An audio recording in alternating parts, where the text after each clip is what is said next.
Alrighty, hello there.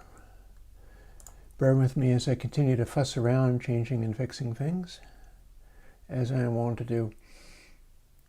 Like, it's practically 11:05, so I thought I'd better get things rolling. You will see the look of this screen change suddenly, like this. Boop, there we go. I've also discovered something, which is that when I had my colors adjusted wrongly, they were getting, the streaming was making them too weak. So let's quickly go in and fix those things as well. I think I had it at 75% saturation. We're going to 74 because it was a little much, but then uploading videos was changing it.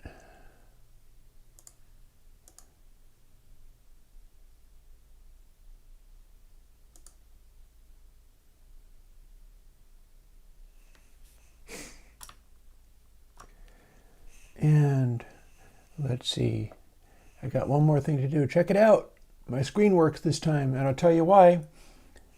That screen works because the switcher is not overheating this time. Last time it was overheating real bad, and so I had to fix that in a couple of ways. And one of the ways that I fixed it was by not live streaming on a day that was incredibly hot. So there you go. But having set up the picture-in-picture thing,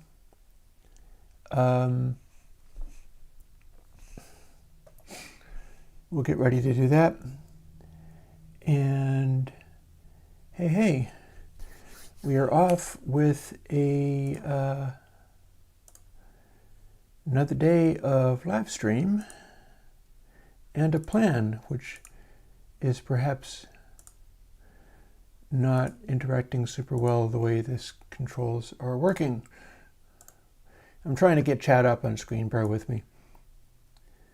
It's always a bit of a scramble getting all of this stuff together. Try to get it all going within like 5 minutes or so. There you are. Alrighty.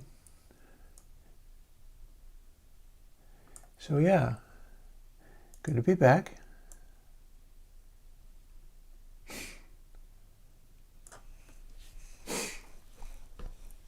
So, as you see, my intention is to code Air2, because we just did Energy 2, and I think Energy 2 is quite strong. I think it's good.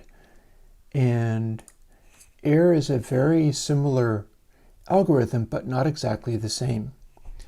What I saw of it when I had a look was that I believe it's the, I don't have the very top band, but it has the 15K band, the sort of 3-position cycle. And then it has an additional one that's like some kind of alternate form of what the 4-position cycle does. And I'm not really quite sure what that sounds like relative to Energy's version of it. So we're going to find that out today. And I see no reason why I shouldn't be able to put together a Air2, which is using all the same technology that Energy 2 is using. And that means that even at 44.1K, I can have it be slightly more efficient than the version of Air that is out. It will have better dithering to the floating point bus, and it will have the undersampling stuff, so it'll work better on high sampling rates. I had toyed with the idea, a couple of ideas. One of the ideas was to change or remove the Q factor thing I've got in there, which isn't really Q factor, but we can experiment with it and see what it's like, what it does. And also, what was the other thing? Some high-frequency EQs like to use a sort of a silk factor thing going on, where it behaves as if it's running through a transformer with some DC voltage going through it. And the interesting thing about that is, you could have that same silk transformer style thing, which is essentially asymmetrical clipping. It's pushing the transformer a little bit off center while it operates. You could do that with a magnet. You don't necessarily have to do it with a biasing voltage. You could do it with a magnet and not even run an extra voltage through it. Putting a magnet on the transformer will firstly make a loud thump when you place it, but then it will make the core be saturated more in one direction than the other, but it still won't be able to actually pass DC current. So that, unless I'm failing to understand it somehow, I think that is something that would work. But we're not working with analog circuitry today. What we're working with is a plugin and bringing it up to speed. Some of the reason I'm doing this is because I have all kinds of stuff going on. Again, this week, like getting a fridge replaced and continuing to try to work on my failing water heater. And I also need to get my car aligned. So there's too much going on. And I'm not really geared to the heavy lifting, like firing up the EMU and getting some examples out of the sampler with its filters and things. And hey Jess, hey Bo. So what we get is what we get. I would want to follow up by doing Air2 anyhow, so this is a good week to do it. I can, however, show you some things that I have been working on, and I'll keep you up to speed as to where that stuff is going, because I feel it's going in a direction, and all I can really do is tell you at this stage. I am not sure if that is a thing, but with any biquad filter, that would be easy to do.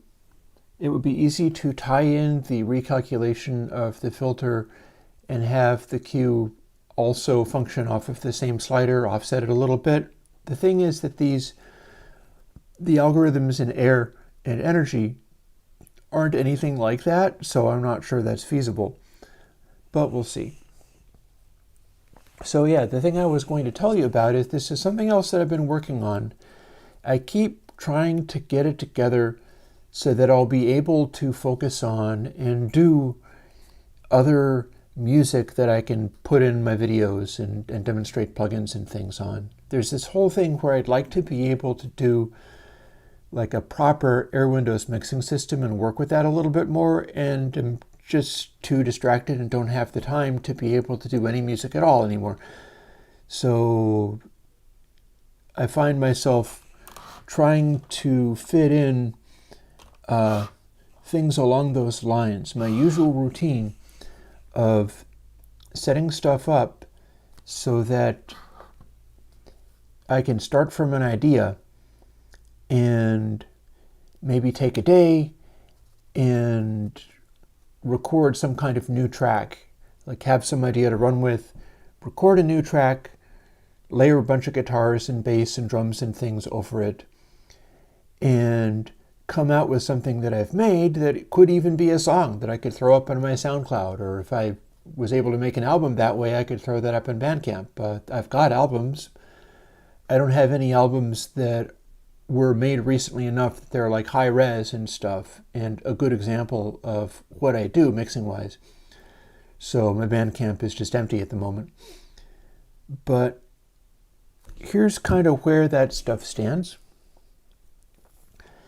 I've been sort of practicing things, in particular practicing things around use of synthesizers and such over recent years, usually with regard to trying to set up like a jam session that's partly me and partly a synthesizer. You could say a robot. It's not quite a computer, it's the modular stuff. And I've made some good progress with that, such as inventing the chord slide rule stuff, which you can now download and print out and have one of these. It started with just this part of it, which is arrangements of chords in such a way where vertically it's all in the same key signature, And this tells you which chords are meant to be major and which chords are meant to be minor and which ones you might have a seventh chord in there that would fit. Something like a D7, that implies it's a D major 7. I could probably also fit minor 7s in there for some of these more complicated things. And then the slidey bit tells you what, if you're in this key signature, starting on this chord, what mode would you be in? So I've got that, and I've been doing music jams with that stuff for some time, and have even had a number of occasions where I sat down and basically live streamed trying to make a track from scratch using this same technique and using like NerdSeek. You might or might not be able to see, I now have a Sega controller that plugs into NerdSeek, so that makes it slightly easier, presumably, to punch new information in there. And that remains to be seen. I got to find out whether that's really true or not. And I came up with ways of punching in the relevant chords and things, even though the way I've got my synthesizers is arranged to work with the procedural generation of chords and stuff. So I'm using that circle of fifths arrangement. What that means is when I am making a track, if I'm like working from minor or whatever, and I increased the note, it would jump from A to E to B to F sharp to D, to A flat and so on. And that works better with having random voltages vary things. Honestly, it would be nice to set that up to work in something like VCB Rack, because any way of helping stuff work procedurally in a modular system is useful. But it's not as easy composing stuff and having to type in the values. You keep having to look them up, so it slows me down that way. And every time I've tried to do that, it has been exciting, but I've never really gotten anything substantial out of it, more just kind of like prearranged jammy kind of thing. Oh, there's lots of Airwindows delay plugins, don't worry about that. Go and download tape delay, that's a start. I'll probably have more delays coming because the downsampling stuff lends itself to use with delays, but that is available even right now. You can get the Airwindows tape delay. It's based off of like iron oxide, I think. But yeah, I have done music and live streamed, and it's usually turned into a marathon of like 8 hours of grinding away recording things and not being very satisfying when I was done with it. So one of the things I thought was it might work better for me to do this music stuff and get new things to hear when I make the plugin videos and so on, and not try to stream that stuff. It's becoming a different scenario where I'm more comfortable. Like, I could definitely walk people through playing with VCV Rack. I just don't consider that a primary instrument. And doing the kind of music that I would like to do doesn't lend itself very well to live streaming, because I struggle grinding away at the stuff that's really boring on stream. Not that I'm not boring anyway, but you know what I mean. So I'm probably going to have do other attempts at things, and you'll know if it works if new music starts coming out, ideally music that's kind of interesting. And here is part of what's behind that. I've been working on this for many years now, but the idea with these cards are they are a list of colors, 8 different options, plus this I have 2 more on the ends, but I'm ignoring them. And the idea is based on something that I saw in an Adam Neely video. Somebody was talking about how words make you think thoughts, music makes you feel feelings, therefore songs make you feel thoughts. And I decided, okay, if we switch that around one more time, you could say that arranging makes you think feelings. As in, the process of doing arranging, which I often don't do, makes you think of how various feelings are to be arrived at. And that gave me the idea to take these like color coding things and associate them, rather than like an earlier version, which is written on the back of these cards, was using the same color coding stuff because I was trying to make an interesting game out of that. But I was doing sort of association with it. I was going like, okay, this is like lava, and this is like stone, water, and grass, and you can make stuff like that. And instead, I went after thinking feelings. What would thinking feelings mean? And I ended up with sets of opposite feelings, or things that act like feelings, and corresponding to these colors, meaning that I could have these variations, all of which made sense in some kind of way, and were a category of arrangement vibe that you could be in. And that if you were combining these things or going from one to the other, you could view them in various different ways and gamify it, make a sort of score out of it, so that it would make a difference as to whether something was better or worse. So we've got colors like this brown color, color of the earth. I decided that the feelings associated with that would be kind and full. Kind is the opposite of cruel. And so I decided that those opposites are associated with like more crunchy chords versus more harmonious. And kind would be harmonious, maybe even simpler than thirds, like fifths and things. Whereas cruel is your really challenging music with demanding chords that are hard to follow. Also probably nasty and aggressive sounding, but that's another thing. There's two different places that crunchy shows up. You can have cruel and angry, which would be like your crazy, aggressive, prog rock, instrumental attack things, or metal or whatever. And then you can have cruel and empty, which is your abstract, maybe mechanical sounding, arbitrary, inhuman kind of stuff going on. You have happy versus sad. Happy can be happy angry, which is this orange color, and that's more just like straight up rock out kind of stuff. Or happy empty, which is a yellow color, and that's kind of like pop songs or something. Probably sparser, because the difference, empty is another polarity. You can have full versus empty, and that's of course going to be dense versus sparse. So if you went to happy empty, that'd be probably aggressive rather than really passive, but it'll be poppy, it'll be emptier. We've got, say, sad and calm, which is blue color. Originally blue was like, okay, it's water, it's the ocean, so this is the places where your beat goes away completely and everything is just washy and vague. It doesn't have to be the way that it is, but we have two different variations on calm, green and blue. Green is kind and calm, so that would be your chilled out moments, and blue would be sad and calm, so maybe a little more meditative, maybe a little bit more minor. And I've been working all this stuff out. Here's how that goes together to become a game-like thing.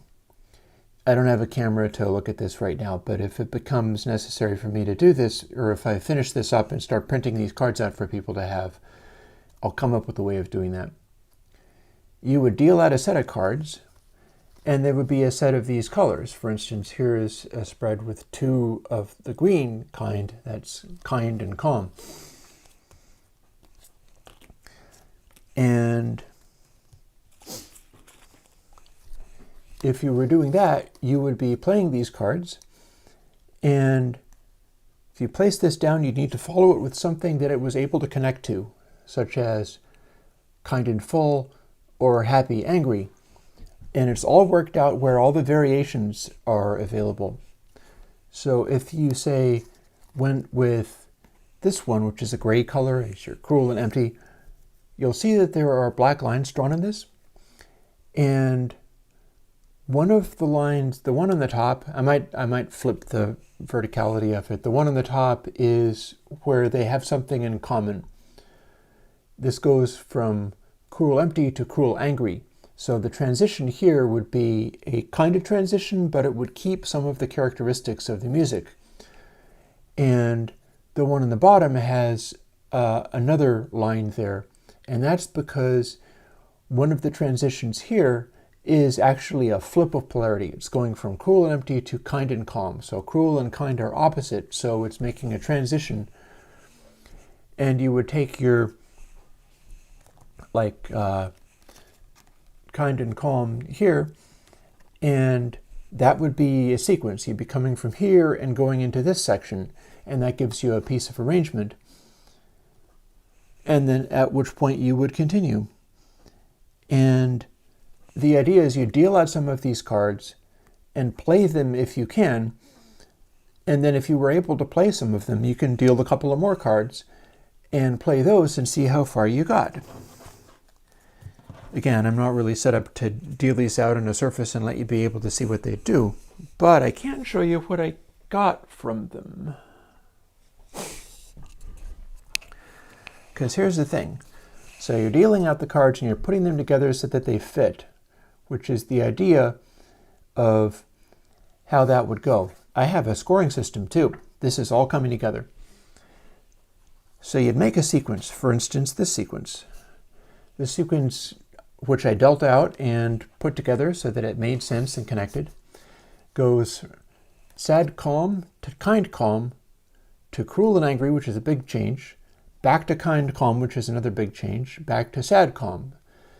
So that's 5 pieces of arrangement, 5 sections out of 3 possible flavors of things that you could be doing. They come with time signatures written on them, and the time signatures are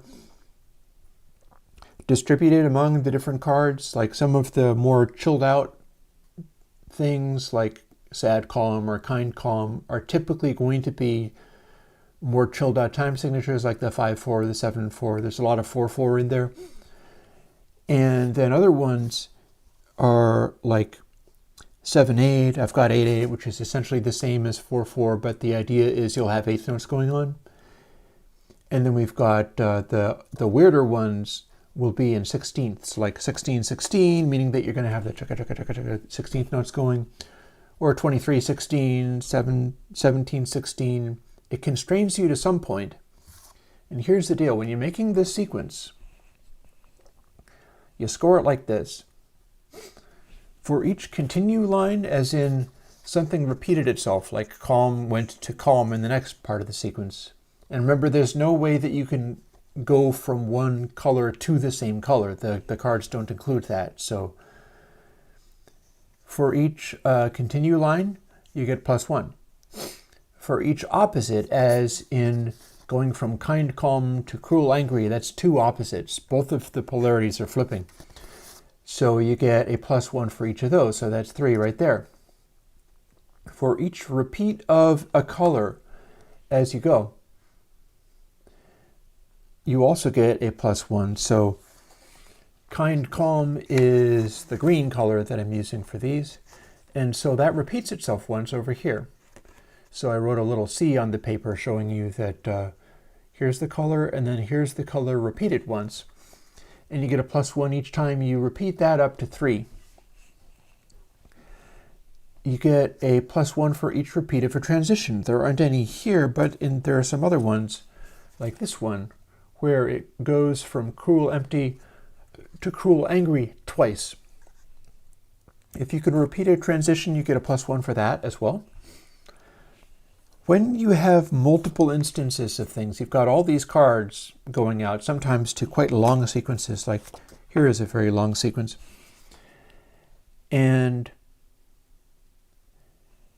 each time you come across a card here, like for instance, this one has a happy angry to happy angry shows up 3 times. So if you make a hand like this, if you're putting this out on the table and arranging it, what you do is you lay out the cards, and then when you're scoring them up and figuring them out like this, you get to pick which of the time signatures that are shown for that color you're going to use. And you're going to choose that for each of the ones. You'll return to whatever the thing did, I think as many as 3 times. I'm not sure that's a hard and fast rule, but I'm still coming up with how this becomes a game, how this becomes something good. And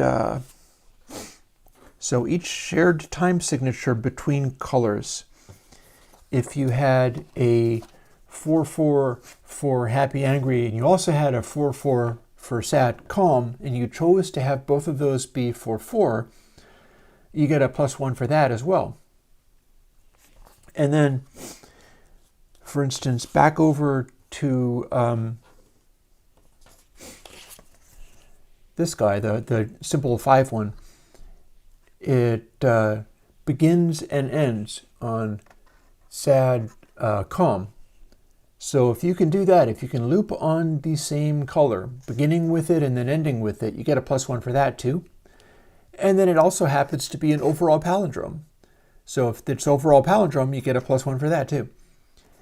And through doing all of these, you add up the number of +1s you got till you get to the end, and then you begin subtracting by the number of cards you use. So you get up to like 10 and then go 9, 8, 7, 6, 5, and that's the score.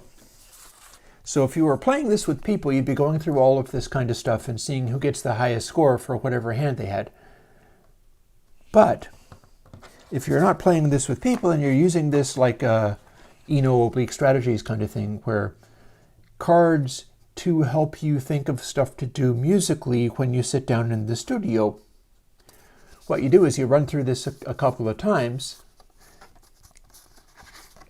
and see out of the various attempts that you make.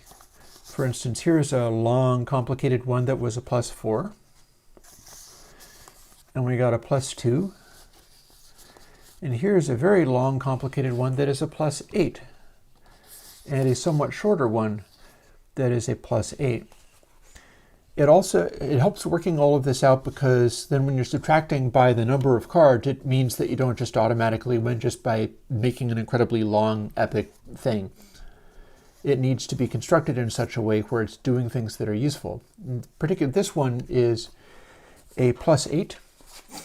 And the sequence of things it goes through, it starts with kind full, goes to sad full, then goes to sad calm, and then abruptly snaps into happy angry. So it's doing this chilled out interlude, an intro, and then bam, all of a sudden it's like a rock and roll song or something. Or I don't know, dubstep, whatever it is that counts as happy angry.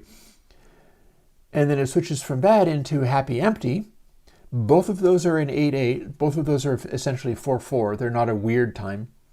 The sad calm was a 6-4. And that sets you up to go back into 4-4 again for this relatively normal stuff. And that's the kind of challenge that can be useful to have when grappling with this stuff, because you're like, okay, I can do anything. No, I can't. I have to think of something in 6-4 that bridges between this and this. That can actually give you ideas going through it. And then after going from happy angry to happy empty in essentially 4-4, but with 8th notes, it bursts into a end section that's just bonkers. And it goes cruel empty, cruel angry, cruel empty, cruel angry, cruel empty, and out. And all of those are 1716, because it showed up in both the cruel empty, which is like the gray color, the one that's meant to be kind of intimidating, weird chords, maybe aggressive sounding, but maybe more sort of sparse and abstract, whatever you associate with these things. And then it bursts into the cruel angry, which is just basically prog rock show off, or do something crazy in your electronic music or whatever. And that continues to have the same time signature. So basically you're locking into a riff and changing the density of texture in this. And this ended up scoring a +8 by adding all of these things up. And if you were not playing it as a card game, with people, but instead trying to compose music that almost gives you a piece of music right there. That almost hands you something to do. And the neat thing about it is, if you have one of the chord slide rules, it's a pretty simple thing to go like, okay, let's start out in minor. Let's be in Dorian, because why not? Or say we're in sad or something. Okay, well, Dorian counts as minor, so we'll do Dorian just to be a little bit more interesting. And work with these. We can change to other chords if we want to follow this along. And then if we want to jump over to something more demanding, we can switch to one of these chords or hit the chord and transition to another chord and then construct stuff around here. You can have the chord sequences more easily arrived at and do some of these challenging transitions more easily rather than, going to music school or, Royal College of Music and learn about all of this stuff. Instead, you can fake it with this kind of thing.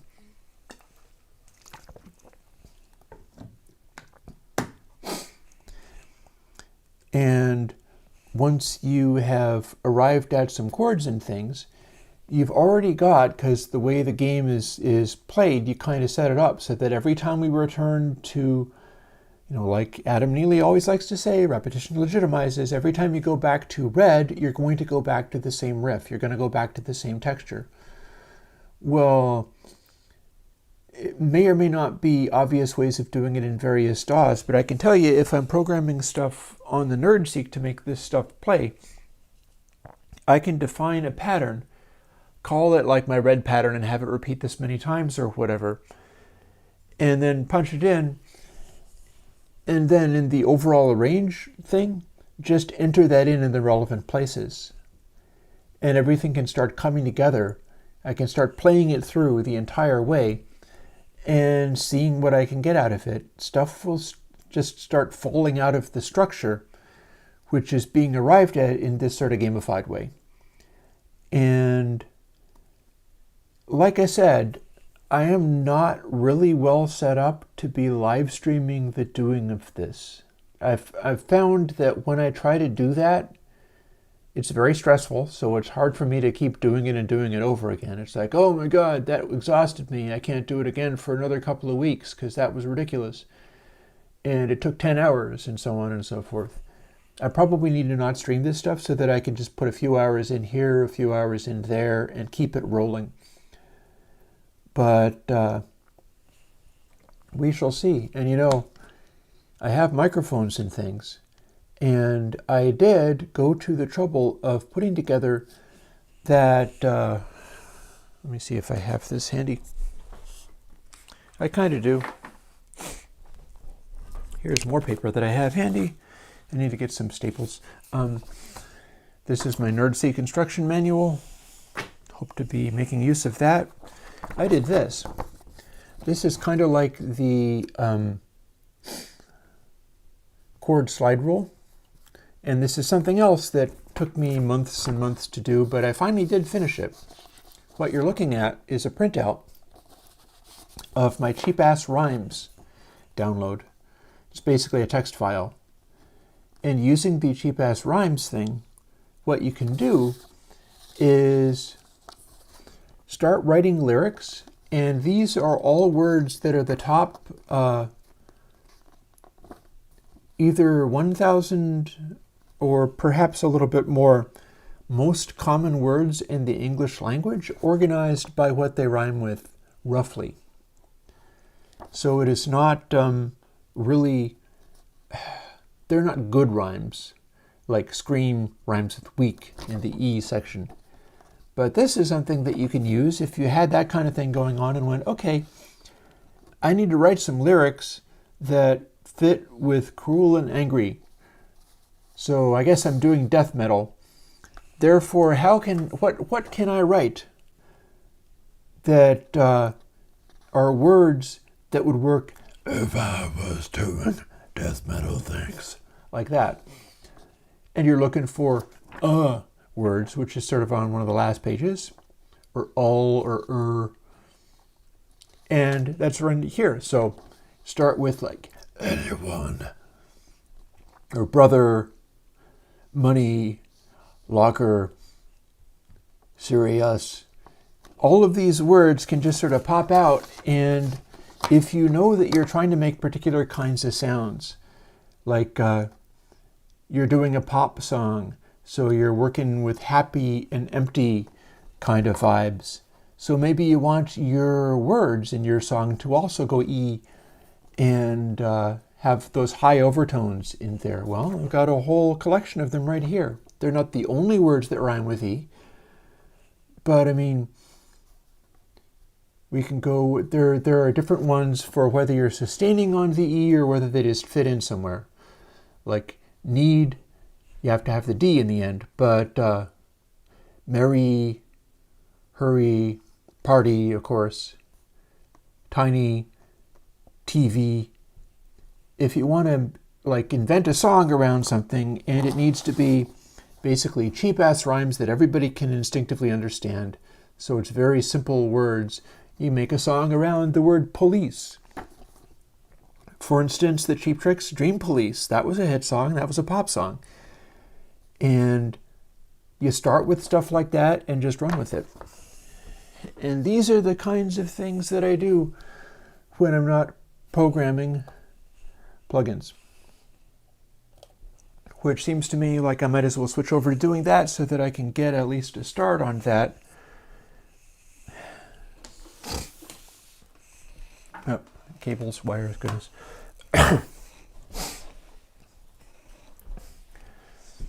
But yeah, so these are the kinds of things that have been more difficult for me to do while also doing live streams of them.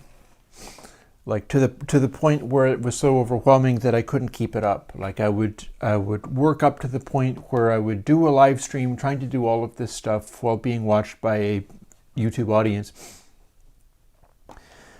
and then would more or less flame out and go, oh my God, that was really hard, and stop. And I'm working towards being able to do this kind of thing where I don't have to just stop periodically once I have reached that point and done the thing. Even though every time I've done that, it's given me the demo music that I use for the plugin videos for the next like 6 months. I'm shooting for trying to accelerate that a little bit, and we'll see how that goes. It's going to be easier once I do things like the maintenance type stuff of get my car aligned and deal with the busted water heater and so on and so forth. All of that stuff is also bandwidth consuming. It's hard to tell whether, you know, I dare say some people can relate to that. I know that one of the things about that is specifically a autistic person challenge, which is what I run into sometimes, where, like for instance today, I am waiting to hear from refrigerator delivery people, and so I'm kind of on the hook waiting for a telephone call telling me when the refrigerator is supposed to be delivered, and I have to be there to let them in and arrange things, and also have the other refrigerator empty and cleared out. And so I have to empty it out and have them all ready for them before they arrive, so I have to know when that is happening. And needing to do that means that my bandwidth is split. And part of my head is busy thinking about that like every waking hour until it is actually done. So we'll survive that, and let's make a plugin. Specifically, let's, well, here's one thing. Let's get this track, which is a sort of rock and roll track, and fire it up so that we can hear what stuff sounds like. Turn it up.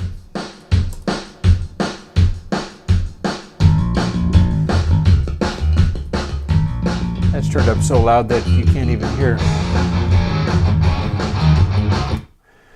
And let's hear what some of these things sound like, namely energy versus air. What I had in mind was experimenting and finding out what was different. Here's our original energy. I can take my 0 settings, and zero it out. And then here is Air, which I'm going to do in Air2. But the reason I'm demoing the original energy is because I'm comparing against the original Air. And in this one, I seem to have a 22K tap, and I'm a little puzzled. In fact, I'm almost wondering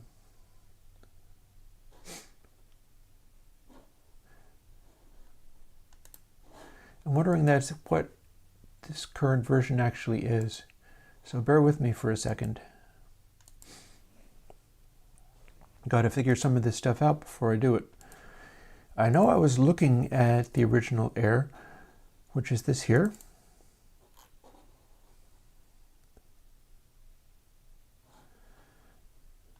In this older version of macOS, you can't actually resize windows by the edges. And I had this, and this is some of the older versions of stuff. And here's our 11K section.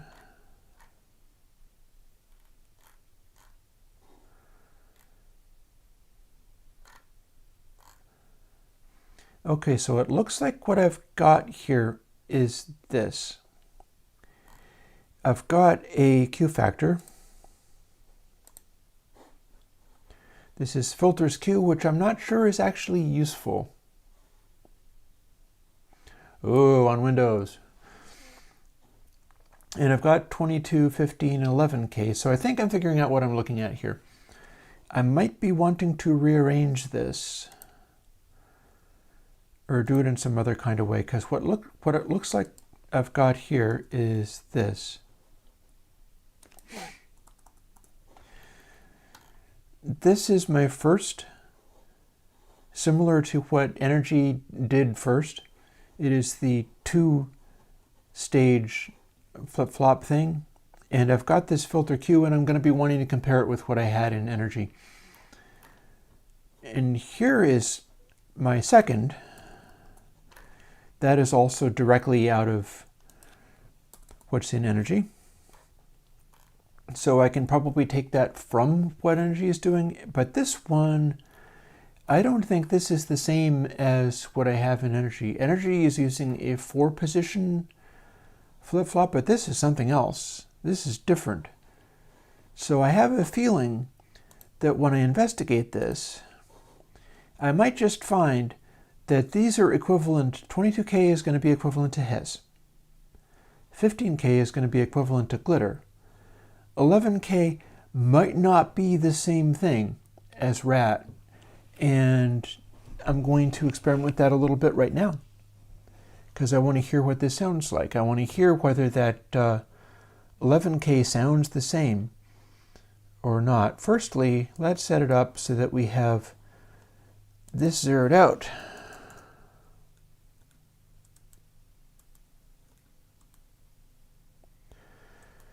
Filters Q might or might not have an effect. I might be wanting to look that up. In fact, maybe I want to look that up right now. Let's do this full exploring kind of thing, because this is kind of more useful for a stream anyhow. I'm only going until 1 o'clock in the afternoon, and some of this stuff I can do on my own, but some of it might be worth talking over. So I'm going to tell you what I'm exploring here. I'm going to see what I changed. We can look at our original Energy plugin, and we'll see very quickly that a lot of this is very similar. In particular,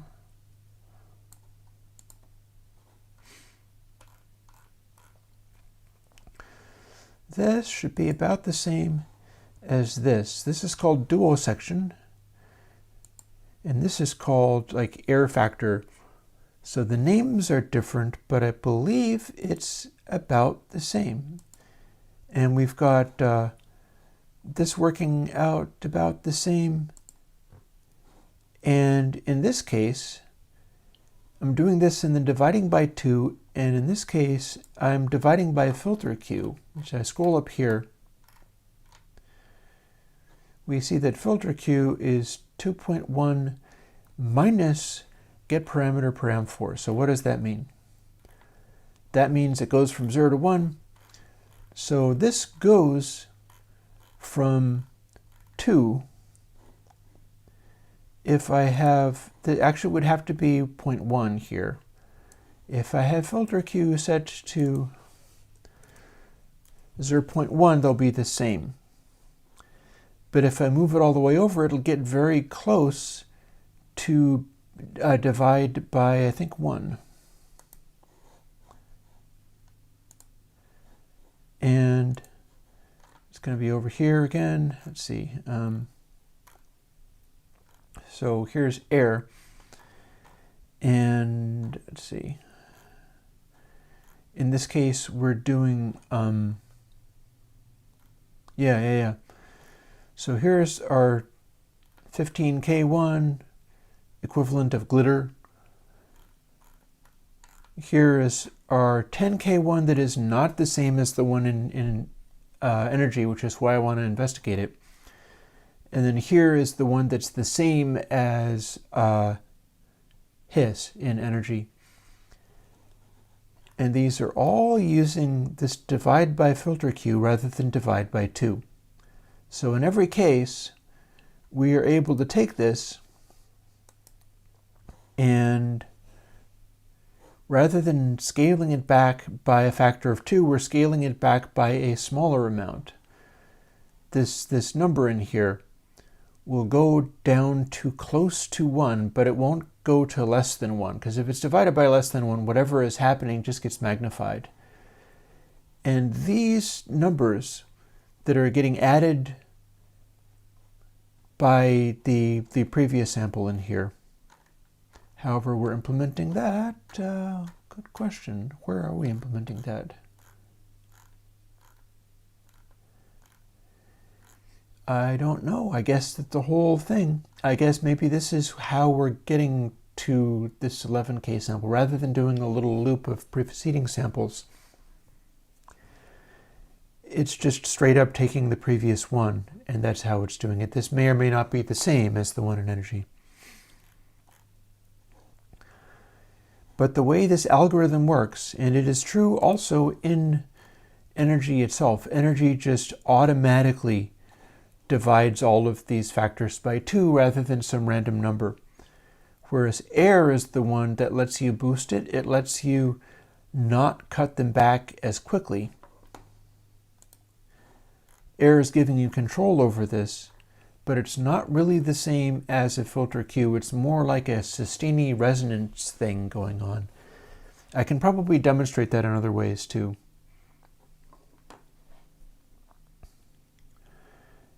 And yeah, Bo, the flip-flop thingy is pretty much the best I can give you here is what this is. Some of this might actually be taken verbatim and built into Air2 just for the sake of convenience, but that is more or less a way that I am choosing between different code to run on each sample. It's doing what the IIR filters are doing in density and drive and so on, that high pass stuff, which is interleaving the filter so that even samples get one set of code and one variable, and odd samples, as it says in the code, get another set of code, another variable. And what's going on is this is taking a slew factor, basically. It's a slew factor from what was previously there, and adding the slew factor to even samples, or the sample that we're on, and also subtracting it from the sample that we just were on, and keeping basically two different filter parameters going. Also, air factor C here equals even times high intensity, so there's some form of boost going on here, which I'm not sure if I'm doing the same thing in, let's see. No, we are. Our intensities here are basically -1 to 1 values, so we can keep that.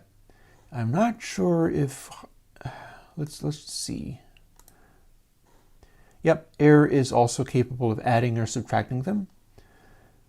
Energy has the in-dry-wet thing where you can invert everything, and air does not, although we could add it. And the flip-flop is making it handle interleaved samples. The flip-flop is not telling you whether the waveform is a positive or negative swing, so it's not actually going to do that. We're kind of digging to the bottom of this. We may as well.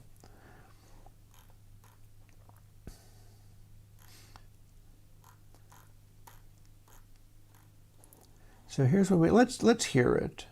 Let's hear what we've got. I've worked out that if I set filters Q to 0.1, it's going to be exactly the same as I have in energy.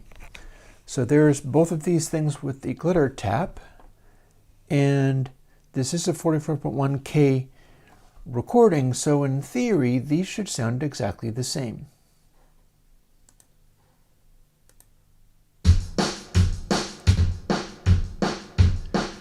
So we'll boost the highs with this.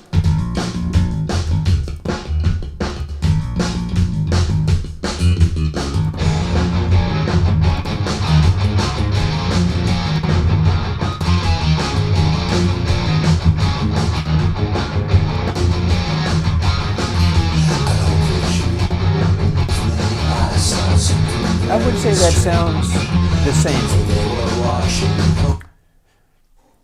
We can also see whether the same is true for hiss. As it happens, I do have that in this one. It just confused me because when I looked it up, the 22K and the 11K tap blended together. I was looking at the code and I wasn't seeing that they were separate things because they kind of ran together.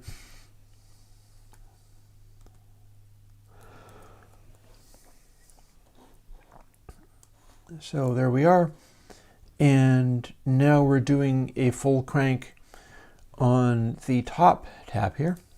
They were washed in ponies on the New York Stock Exchange. Kind of hear it. They all joined their hands and instead of a chant, and his goes right through the screen like horror from Japan, and they sang Discord welcome. So it feels to me maybe like air has a little bit more boost, but I could be wrong. They could be the same. At any rate, that's not actually a problem. I can roll with that. But what I was wondering, two things. One, if I fool with filters Q, is that still useful? And two, because what I feel about it is it's not really a Q factor. It's just hanging on to the sustain of it, so it's making it more of an obnoxious artifact. And it may also be possible for me to dial the filters Q down and have it be a more subtle effect as well. We'll see whether that is useful in any way. But what I do want to find out is whether the 11K tap sounds the same or different. So let's experiment with that now.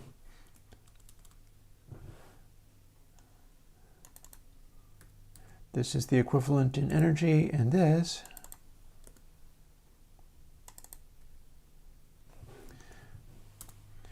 is the equivalent in air. So if we select a little section here,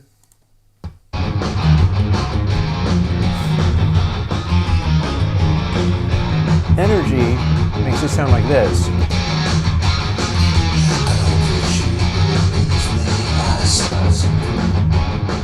Air makes it sound like this. Okay, that doesn't sound the same.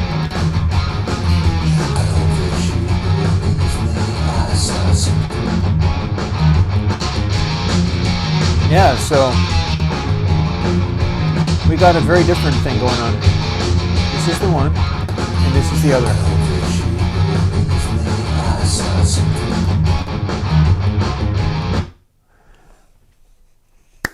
we have a completely different sound out of the Air plugin on the 11K band.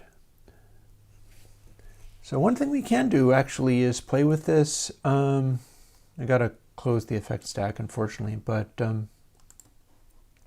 we can open up a noise and see what it does on screen. That's kind of loud noise. I think I'm probably going to want to cut it back a little bit. So let's dial it back pretty good. That was not bit shift gain there, but it's noise, so we'll live with it.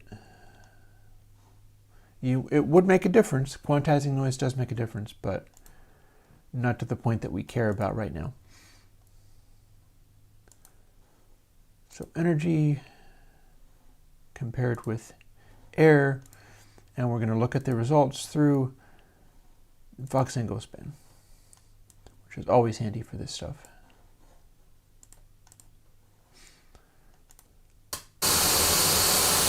That's a lot of noise. Arguably too much.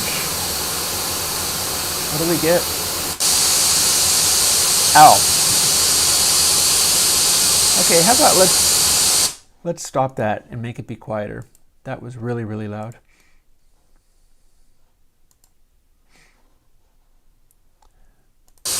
Back again. So Energy's 10K band looks like this. Air's looks like this. Cool. So that's a 10K band. And that's essentially a 10K band. But boy, does it act different. Let's see what else it can do. Wait, that's Energy. You go away, not playing with you right now.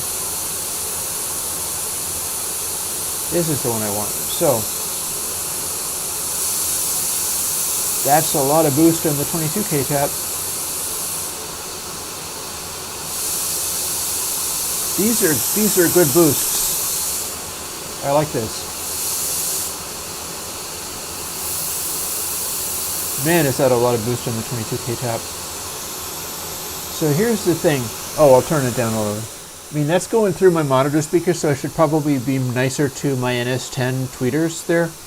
But let's not beat them up too hard with this kind of nonsense. But here's the thing, let's play with this filters.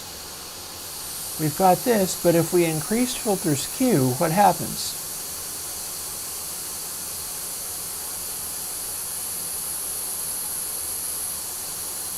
We're making it a nasty little spike, and I'm actually hearing the tizziness there.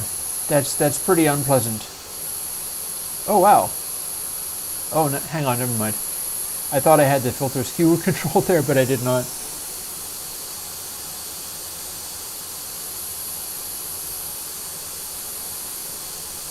What happens when we do this with some of the other controls? Like, for instance, well, also let's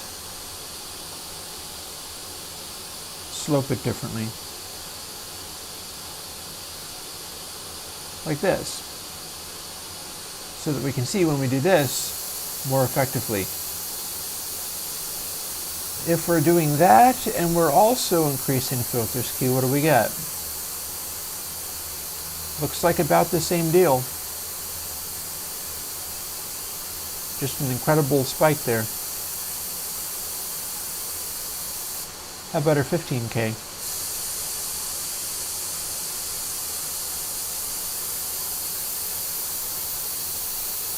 We're getting a steeper notch right up near Nyquist.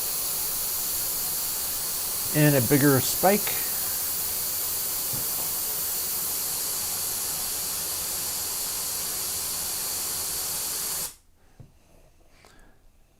So yeah, this is probably, I'm not sure if it's worth saving the stack. Let's not save the stack.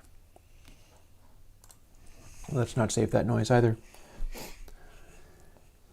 So, I've answered one of my questions as we go into the second hour of live streaming. It's not the same. The boost that lives in air at the 11K band is a very different thing from the RAT band in energy. The RAT band in energy is using a 4-sample loop and acting more like the energy style weird accentuation, whereas what's going on in the Air plugin is a different story entirely. Now, what I'm also interested in is this, and I can fool with this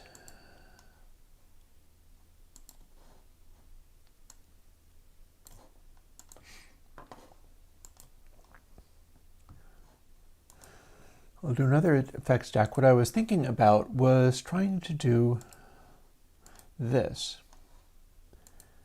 Here's our air band. We've got a dry-wet thing going on, meaning that I will be able to bring in dry from, or I believe the way this works, it's still working off of generating a variable called correction that I'm adding to dry, or vice versa. So at full wet, we're still including that. And that means I can undersample it while still having the boost there, and that means I can do this 11K boost as well. Let's bring it back.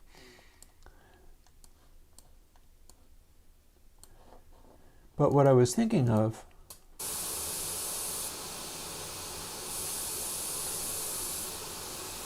we can add this much, let's see, from about 16 dB to like close to 10 dB a boost or more. If we do this, we can just add a silly amount of boost. And you can hear it's kind of obnoxious and tizzy sounding because it's too tightly.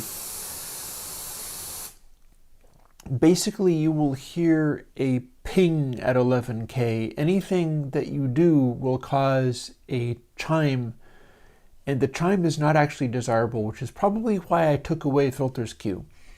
That's probably why I took this stuff away, is that it was too obnoxious of a sound to include in energy, because you could make energy do that too. I chose not to when I first did it, and I didn't add that with the revision of it. But here's what I'm wondering. See now. What was the name of that one? Here we are. See this guy? Single-ended triode. So the idea here is that this is a one-sided distortion, and it is also implemented where the entire saturation curve is offset far enough that you're never actually going through zero.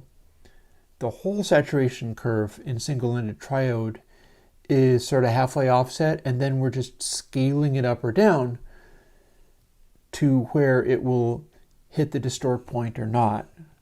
You'd be able to see that if I rendered this. You could set single-ended triode in such a way where it's crushing out all of the waveform on one side, but not the other.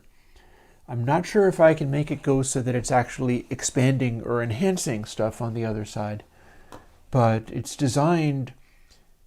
Remember how I did Spiral, where I have distortion on two sides of the waveform, and what Spiral does is it adjusts things so that the transition between the center points is as minimal as possible.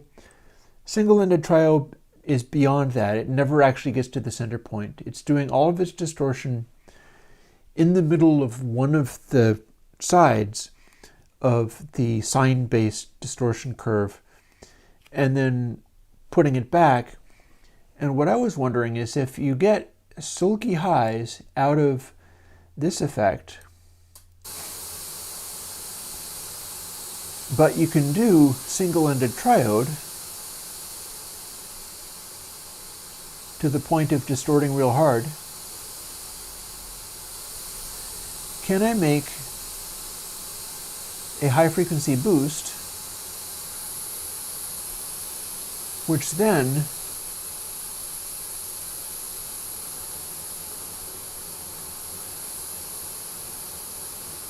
distorts only on one side. And this is what we're seeing here is this is flat. Start bringing it in.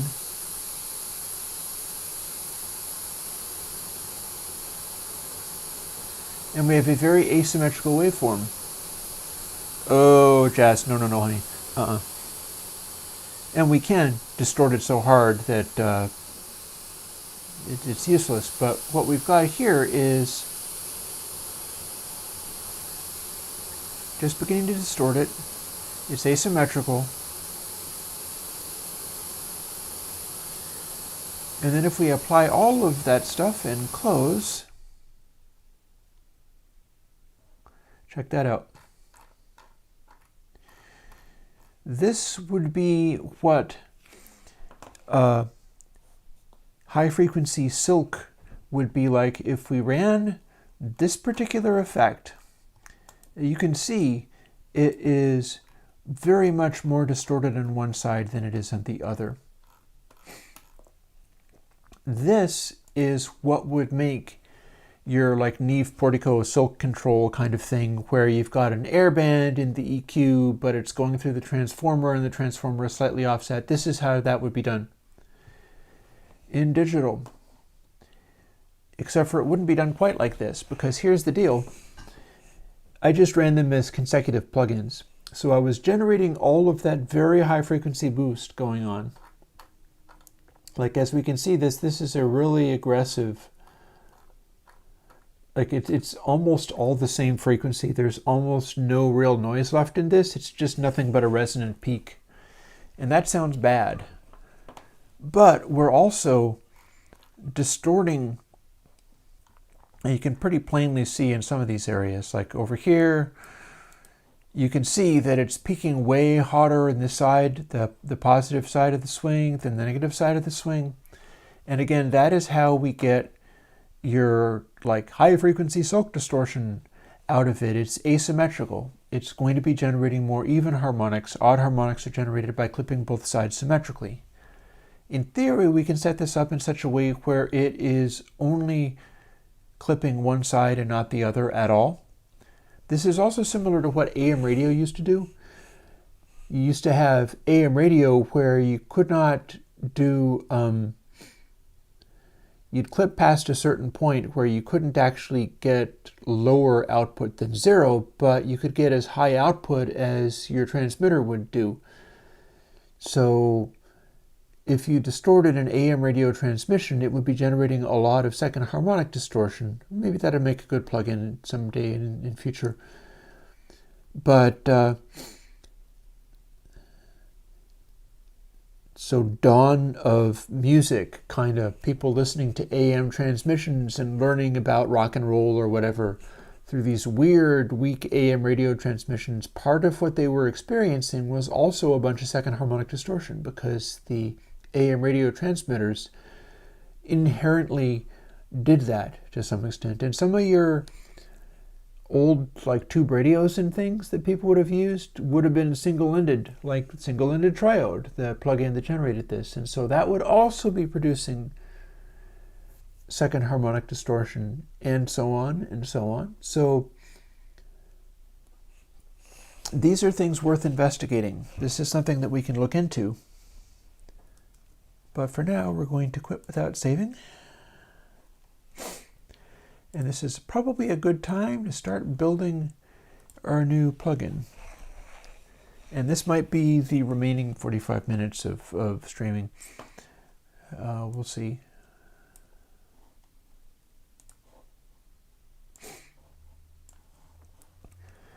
But that's a pretty good start, I would say.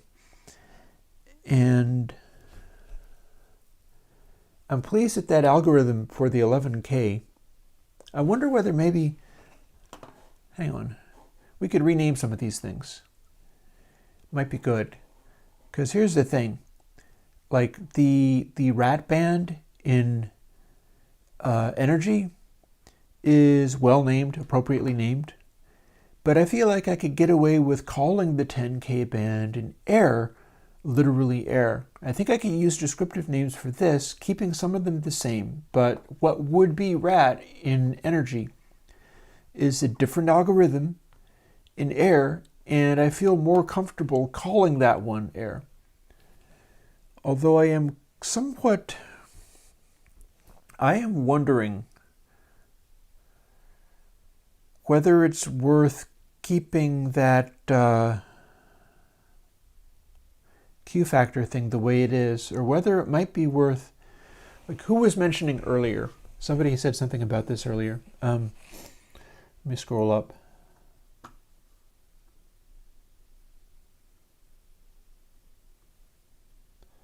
Somebody was talking earlier.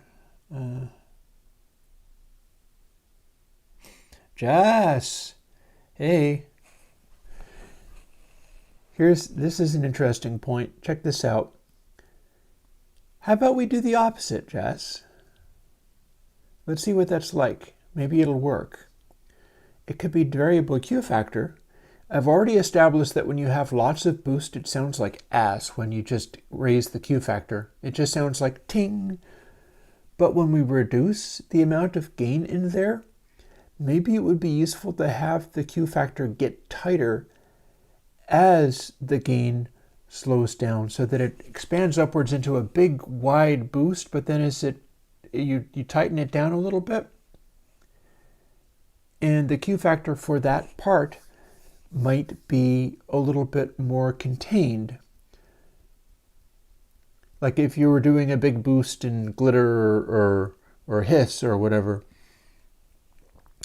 and then you wanted to add just a little hint of something else, you'd bring it in and it would come in closer to, because remember the way that that's implemented is it starts out at close to 2, and then as we increase it, it reduces down to dividing by close to 1. And the closer it gets to dividing by 1, which is not changing at all, the more those resonations just hang around ringing and becoming an obnoxious noise. But if it was very quiet, we wouldn't be hearing it like that so much. So maybe that's a thing. Periska 991, get something to compile and start working with that. That would be my advice. Like, get a VST of some kind to build in whatever way you need to do it, because I'm not great at that stuff. I just get this stuff working and I run with it. I have some templates and things. I can't guarantee that they will work on your system, or that I'll know how to get them to work on your system. But I do have templates and things to download. In order to do the VST programming, you would probably have to adapt it all to VST3. Steinberg won't let you do VST2 anymore. I'm grandfathered in because I made a point of registering to do that, and actually never registering to do VST3, which got me out of some kind of legal problem, where if you do that, you've agreed to various things, and I never agreed to those, so yay me. But what you got to do is start out with their templates and things.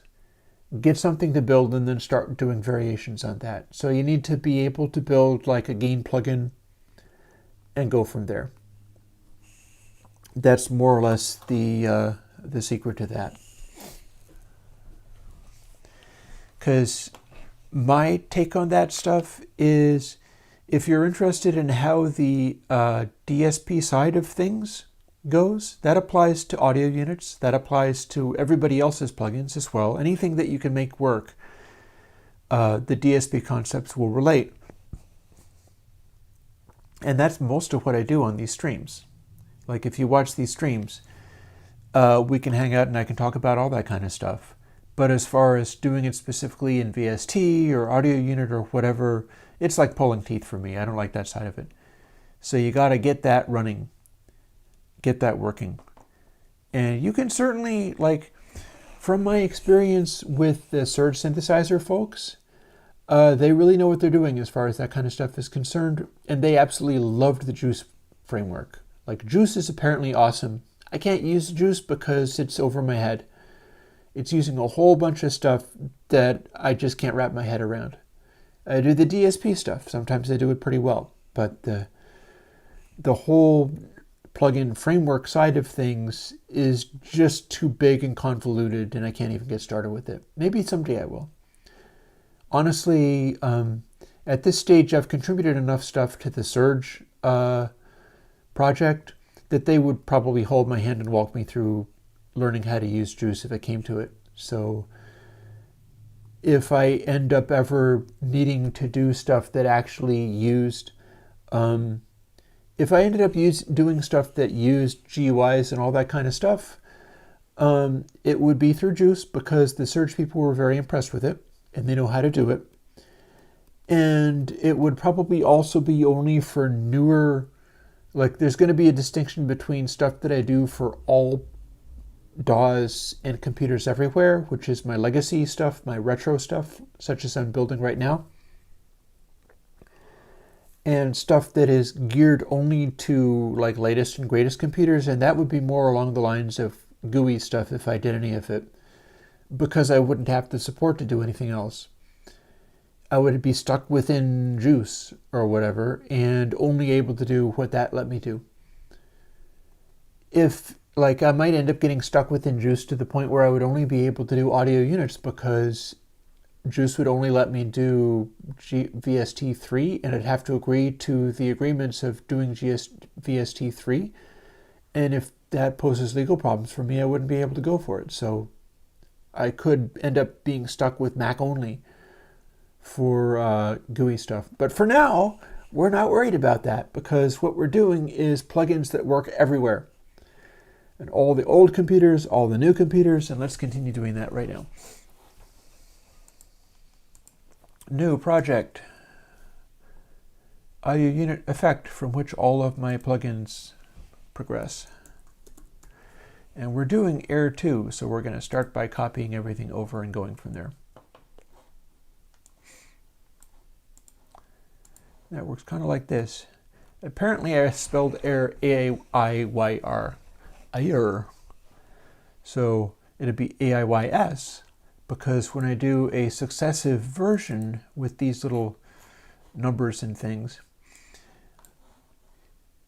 when I have a 2 version or a 3 version or whatever, I always increment the letters by 1. So A-I-Y-S it is, because the previous one was A-I-Y-R.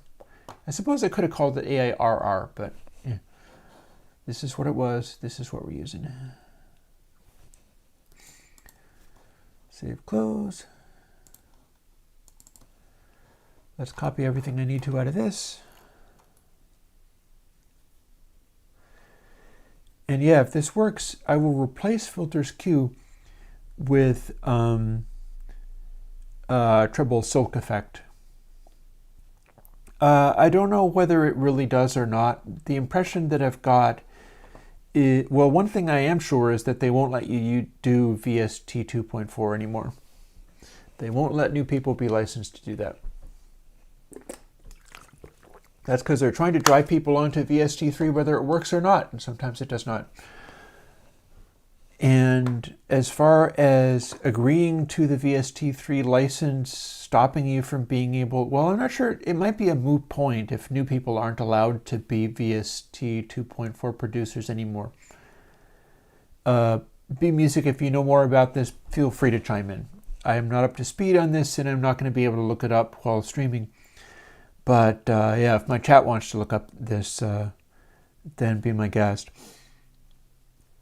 Thing is, my understanding was that there is some benefit that I incur from having agreed only to the 2.5 but not having agreed to the 3 agreement.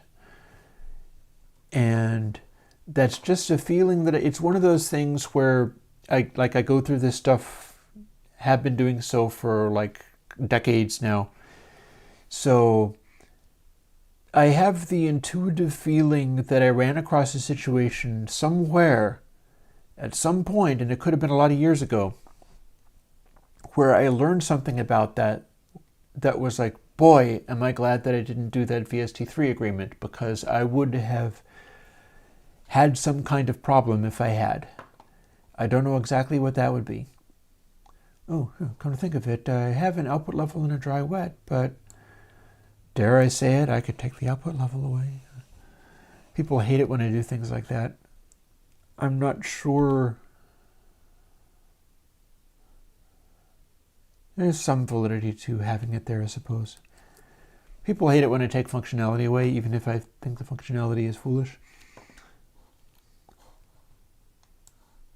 One thing at a time. Let's start dealing with this. Let's step through these patient steps one at a time as we go. That gives us 6. Yep, sure do. And we're leaving all these parameters in here for the time being. It'll let us fiddle with things more easily if we need to adjust stuff. And private. All of this, we're not going to copy FPN shape because that was from the previous support code, not the current support code. Current support code uses FPD to do the same things, and it does it better. So now we've got that.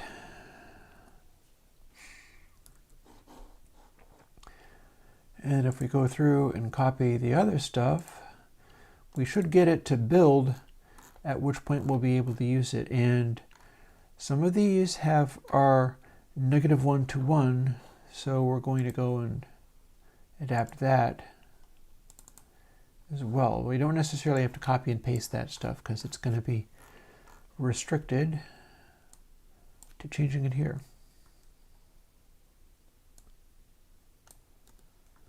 Top 3 controls. Now I'm curious as to what would happen if I had these nice little boosts going on and then had them set to subtract rather than boost. I have no idea how you would categorize all Airwindows plugins for ease of use. I think that's very subjective. That depends upon who you are and what you're trying to do.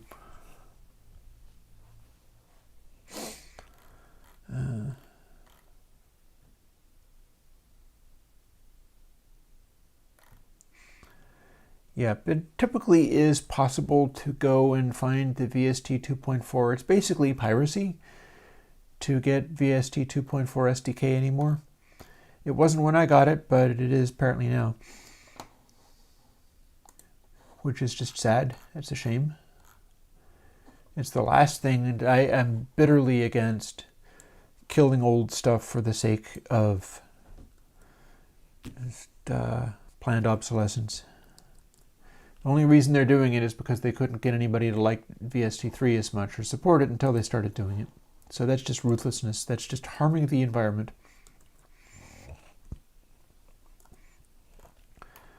Here we go. We got this set up. And at this stage, we can probably take... Well, no, we can't take all the process because we want... Like, this stuff is old school support code. I don't want that. I want new school support code.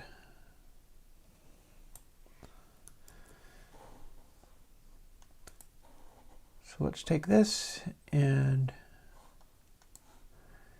we're going to want that overall sample to be there because we're using it for some of the other stuff. But, oh, did I just screw up? I didn't screw up that badly. We're going to want that to be there, and this is going to be fine the way it is, and we don't actually have to have that there twice. Or this here, because all of that was being done before I ever started defining variables near where they get used. Oh, is there a legally reversed engineer? Cool. That is good. Got to think in terms of the larger environment rather than just only, let's see now, where is this being done? Some of this is scrambled around in a weird way. Like this source P in num channels. I do not know why that would be there rather than, in this case, down at the end. But I don't have to care. So, and then we've got correction defined there, but in this case, correction is defined here. No, actually, that's not being defined. It's just being instantiated. Let's grab from here to here. and copy that.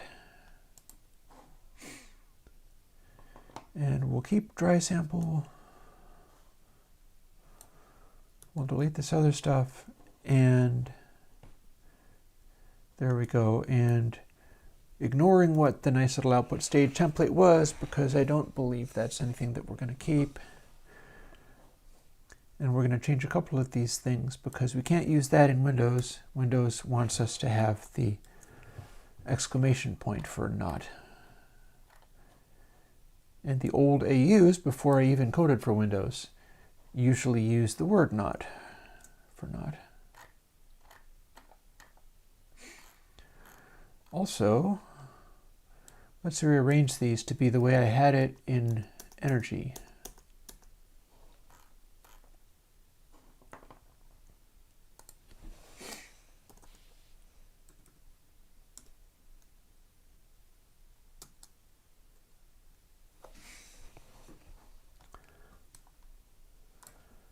And I'll just sort some of this stuff out bit by bit.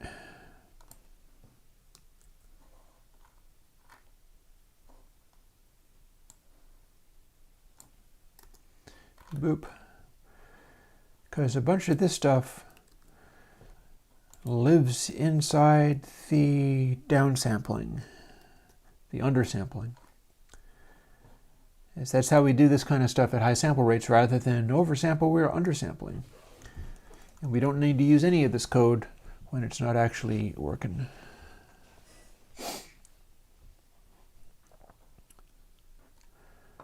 I don't know what you mean by frequency-dependent Airwindows compressor. So let's see now.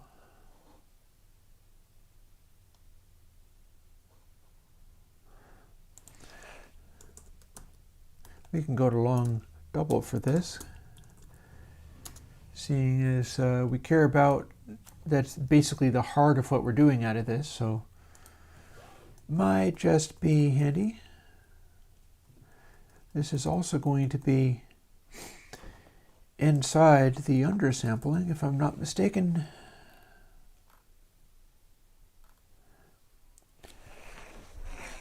So we're going to, I think what we're going to do is there are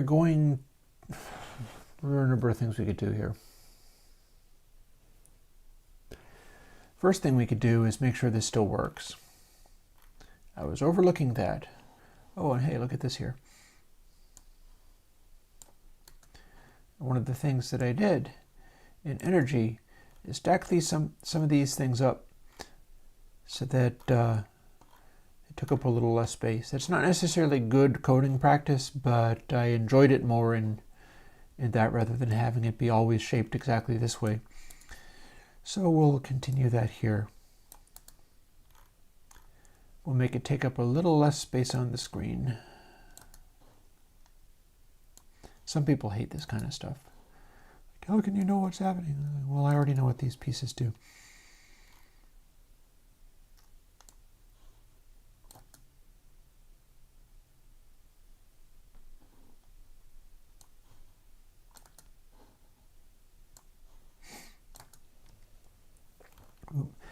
Making the VST of this one might be a little bit pain in the butt, because some of this is going to be exactly the same code as in Energy, but of course some of it is not. And when I VSTify this stuff, I make it into stereo plugins.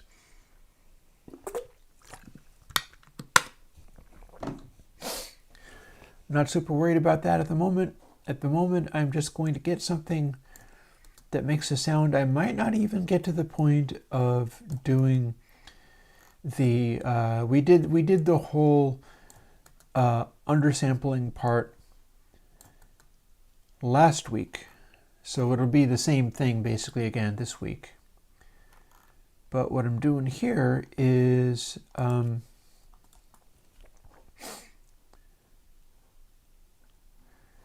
arranging this stuff. See, this would be wrong. I wouldn't be wanting to do this.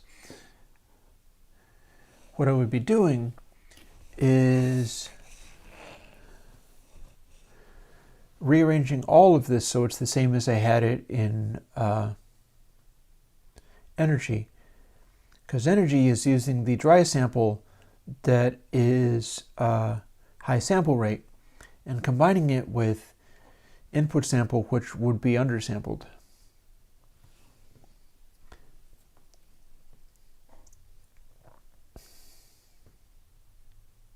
Oh, but I already have a deesser. You should use the deesser that I already have. Gamma? Not necessarily. Here's the thing. Somebody said much earlier. They were talking about, can we make it more high Q and narrowly boosty when you turn it way up?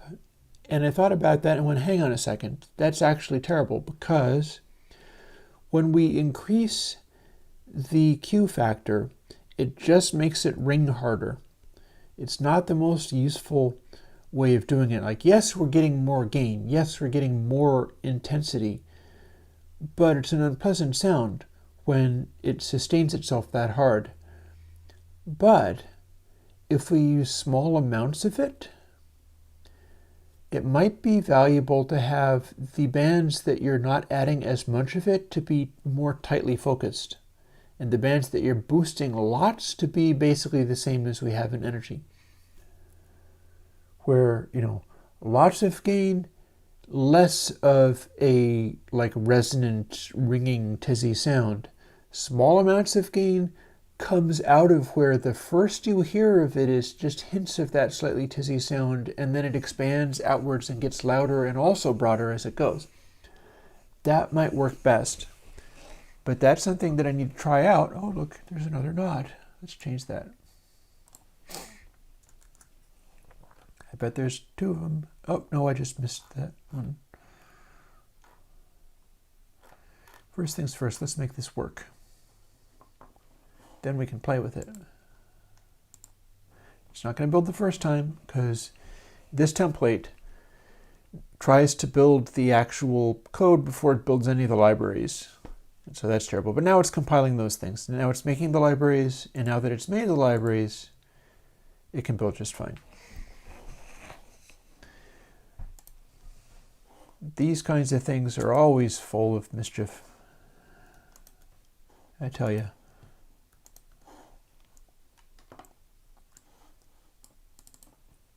So here's our Air2 project. Let's make sure that it actually runs. We'll fire up, say, this noise track and do our usual adjustments. Hang on. Normally this is not what I wanted. As in, cut it down.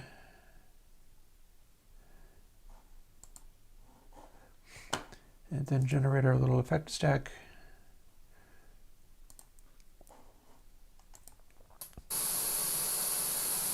With air, and then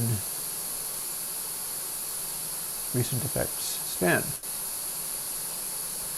See, that's what I'm talking about. This is what we get.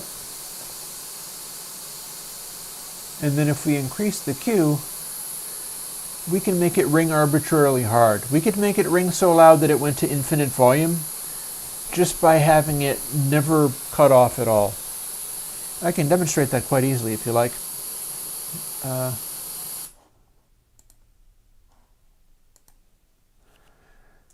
Let's save this stack so we can do this work a little bit faster next time.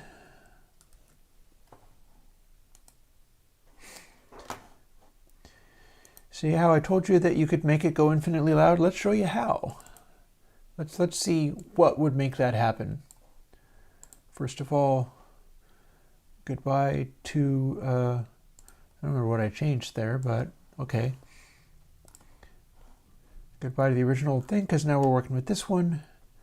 See how this says filter 1 equals 2.1 minus get parameter param4. Watch this. See, it starts out at filter 2, which is the lowest amount of added Q, which is the same as what we've got in energy. But it's also letting us boost this, and it's boosting it by reducing it. Like every cycle, this ringy high frequency boost thing persists, and you hear sort of the aftermath of that. But every cycle it's also being divided by 2, so it falls away quite quickly. However, if filter Q equals 2, which is what it is in energy, and then it's subtracted by param 4, which goes from 0 to 1, as we crank it up all the way, it gets closer to 1. As we divide by 1, it stops making this stuff be any smaller, and we have just made it be 2.0001. Watch this.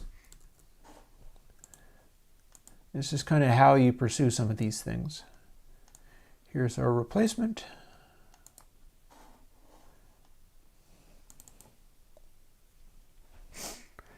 B music, I do not agree. You are mistaken. You're talking about stuff where the compiler has no optimizations. All of my stuff is compiled with optimizations. Let's get back to this, which I was talking about. Anyways, the power that was being operated there is only running once per buffer. Effect stacks, Air.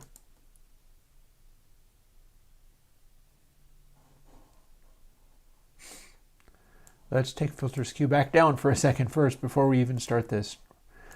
Watch this.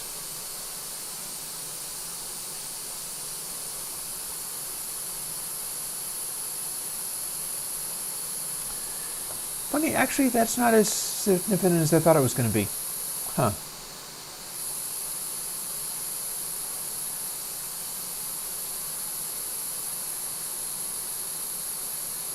Well, I didn't expect that.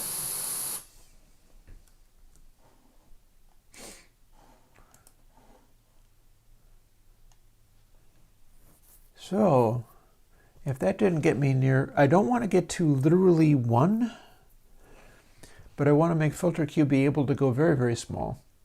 So filter 2.00000001 minus get parameter param 4. We're going to get really close to 1 without quite reaching it. Because all of this stuff having to do with divided by filter Q is how we scale this stuff down. And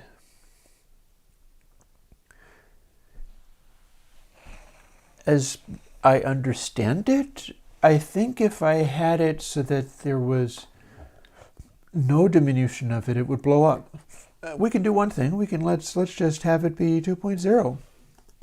Let's torture test this. Let's see whether we can crash the program or make it just fall over and go splat like this.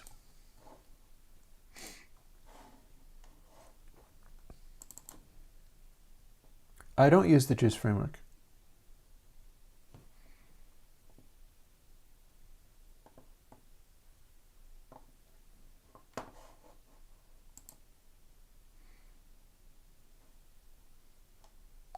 But Surge Synthesizer enjoys the Juice framework and endorses it, and I find them very persuasive. So if I ever was to use a framework, it'd probably be that. I am impressed by how much they liked it. So it's like, okay, I still don't understand this, but if I was to do one, that's probably the one I would use.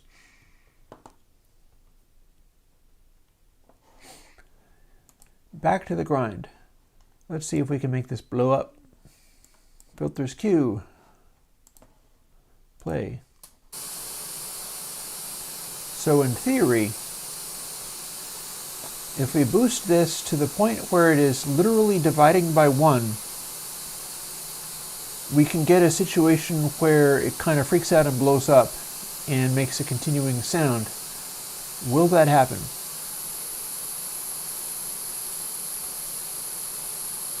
That's an annoying sound, but I'm not sure if I would call it a continuing sound. What about some of these other ones? How about this?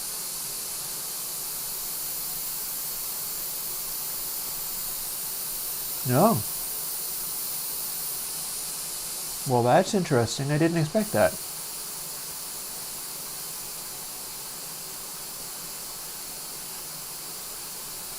I know better than to try to divide it by less than 1. That would just make everything crash immediately.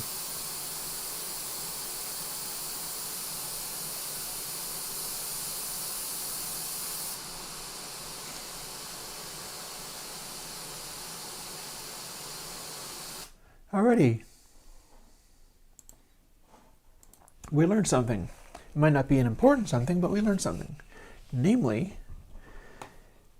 as this approaches 1, it doesn't actually crash and die, although what it would do if we had this sustaining away and never actually dividing by something larger than 1, if you had a noise that was followed by silence, you would wind up with a tone. That's what this would do. Maybe I can even demonstrate that. Let's test that out. That is my assumption of what would happen. So we're going to do this process again.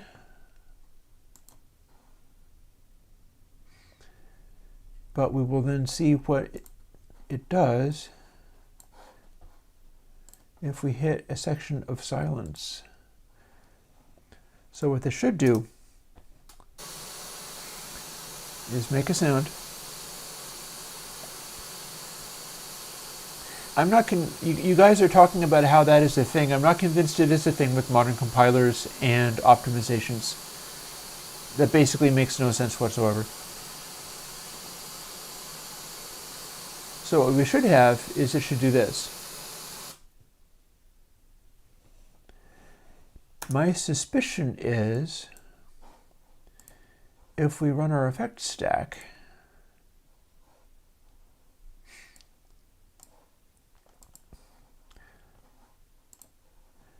and we have our 11K tap in filters Q, and we can see that it does that, but when it stops, will it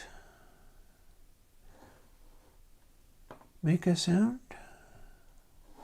Huh.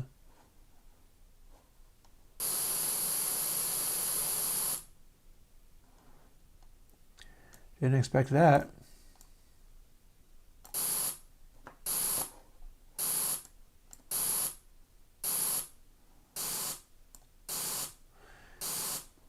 I thought this would do a thing, and it's not doing it. Very interesting.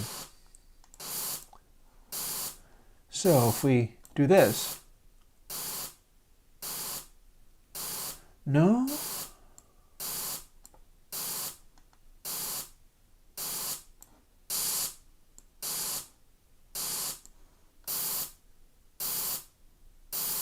Yeah, we're not getting an infinite sustain out of this. I thought we were going to. Alrighty, curiouser and curiouser. So, I thought that you had to divide everything by something here, or these values would continue hanging out forever and cause a ringing, chiming tone. That doesn't seem to be true. That means that we can use some of this stuff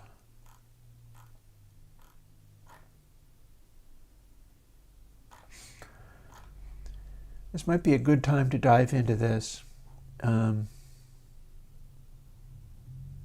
and I see I've got these scaled as well. High intensity is substantially more powerful. Triplet intensity is the same as was in energy. Air intensity is less powerful. That's interesting. And also, I might not want it to be that way.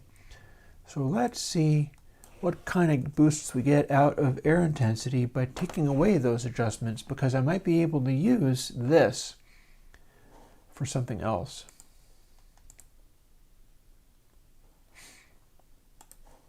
Quick trial.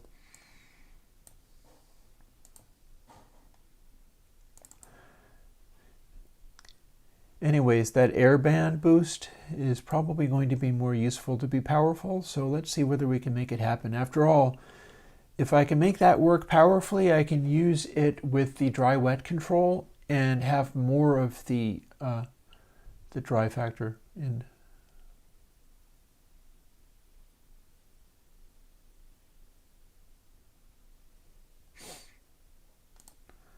One thing at a time. We're scaling this down.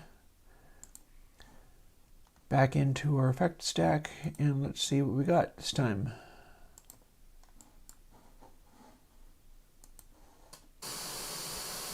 So that much super boost, like this, and Okay, this might be twice as loud, but I'm not really feeling it.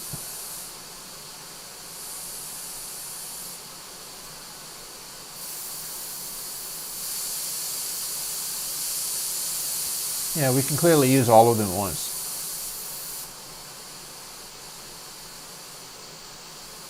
Oh, and curiouser and curiouser. I'm going to want to put in a clamp here. I think it is useful to have air more or less the same as before.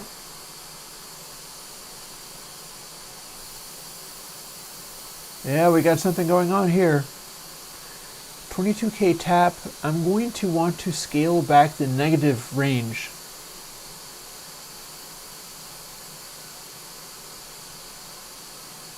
Looks to me like 0.5 is maximum cancellation here. Although if we start putting Q filter in there, then we start losing it. Only at a restrained resonance factor does that actually work. How about the 15K? Same deal? No.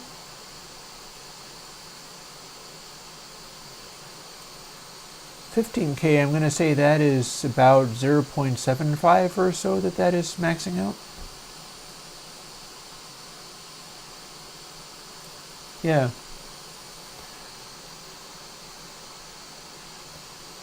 And then what's the 11K tap one going to do?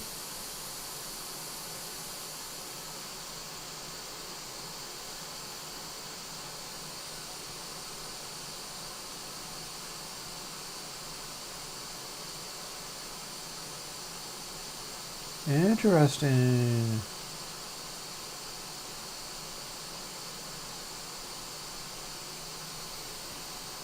That's like 0.8 is its max. Okay, so we're still discovering things. The way this algorithm works, each of these have completely different roll-offs for this stuff. Like,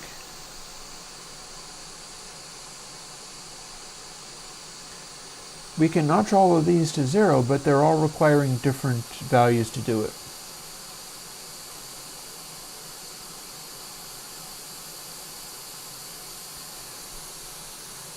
And that is the maximum notchage we can do.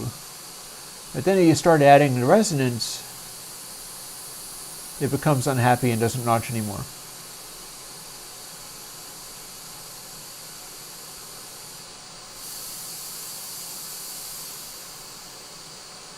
Also, our interactions here are weird too. Oh, no, no, no. Honey, no. This is far. I'm going to need to take away these labels too, change them to something. Maybe this is a good time to do that. This is far from. Let's go and do that right now. Even using the frequency measurements for this is misleading.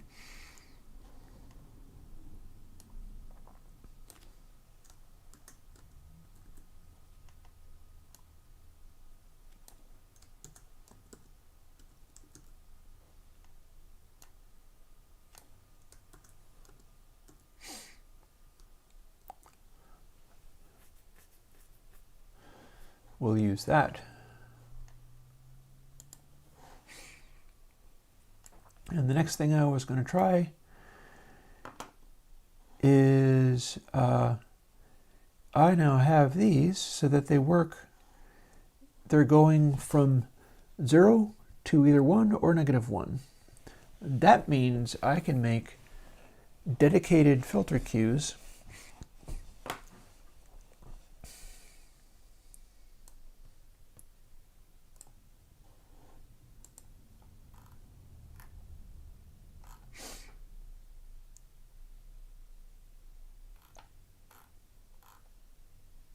Yep, that's what I'm looking at.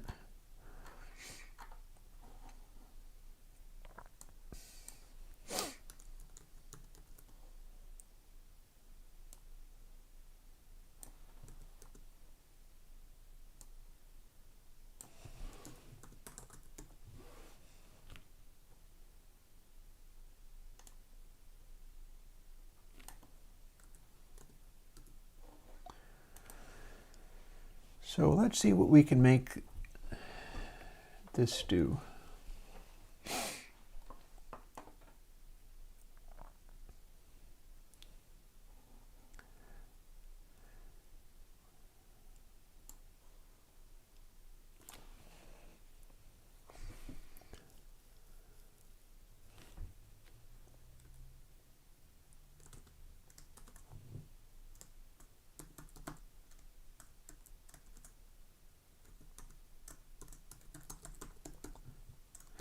Boom. You see what that does? If the high intensity control is down around 0, we've got the maximum resonant effect on it. But as we start boosting it, it starts broadening out. It's the opposite of what Jazz said in the very beginning, but I think I can show you how that actually is going to be good. We shall see. Firstly, let's replicate that over for all of these. It's doing basically the same thing of starting at 1, but at a point where you're not even hearing what it does, and then extending it outwards.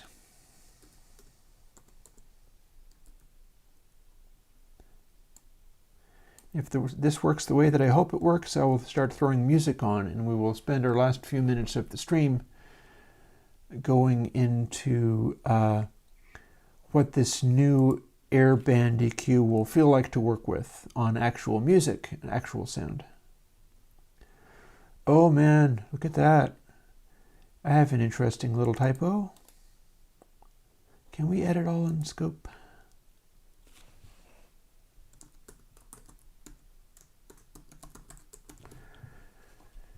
That didn't have a capital I in there. Normally you want to have stuff be consistent. Now it has an I everywhere because I told it to edit all in scope. But I do have to change everything in the actual code as well as up here. So our high frequency Q is going to be here.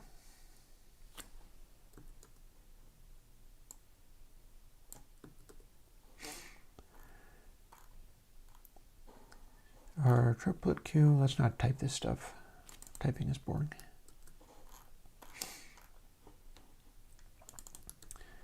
Is going to be here. And then our airband Q, where does that happen? Happens here.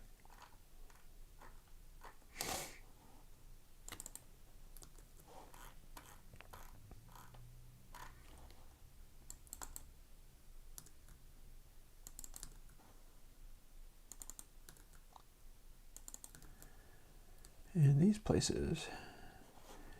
This should build and work.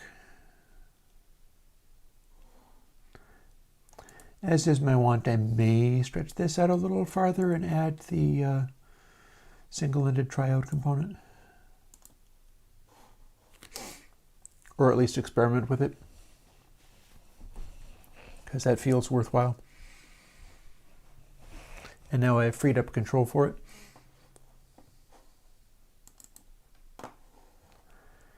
Let's see, first let's play with the noise. Boop, and boop. And here is our new version.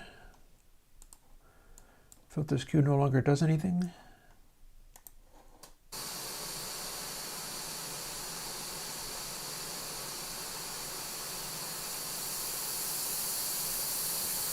So maximum highest boost.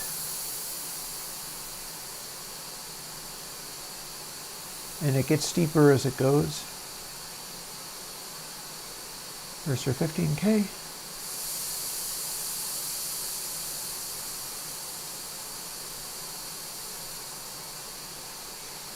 See, you're not going to hear it very much down here because there's very little of the effect taking place.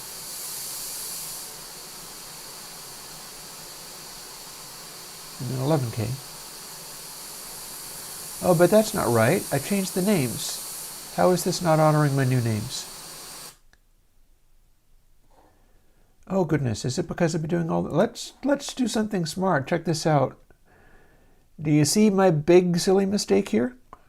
Before we listen to real music, this has been matching what Air does. Notice something about this? This isn't the new plugin yet. All of this stuff I've been talking about is not actually corresponding to changes on the new plugin because that's not the new plugin yet. This is. That is spectacularly silly, but hopefully this plugin stuff that I'm doing is still good enough that it's worth it. I thought it was kind of funny I wasn't getting much of a reaction out of some of that stuff. That would be a really good reason why. Let's test and make sure that it all works. Yes? Aha! That's what was supposed to happen. Air, which is supposed to be considerably louder now because I had changed that.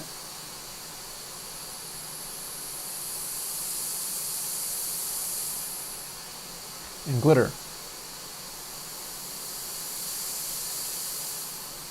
Okay. So what we're having here, first of all, this is doing what I hoped. The only change I'd really made after setting this stuff up was hiss needed to have a quieter effect, which it is. And air needed to be louder, which it totally is. But in some ways, this is not working out the way I would hope because, as you can hear,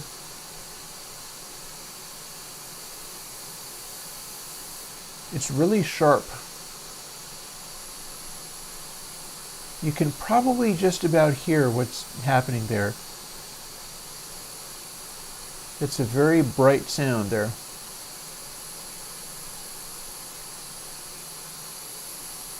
And only when it gets to about 0.5 has it stopped being obnoxiously resonant. That's not a useful boost. Whereas this is wider and that is more useful. So we pull it back to around,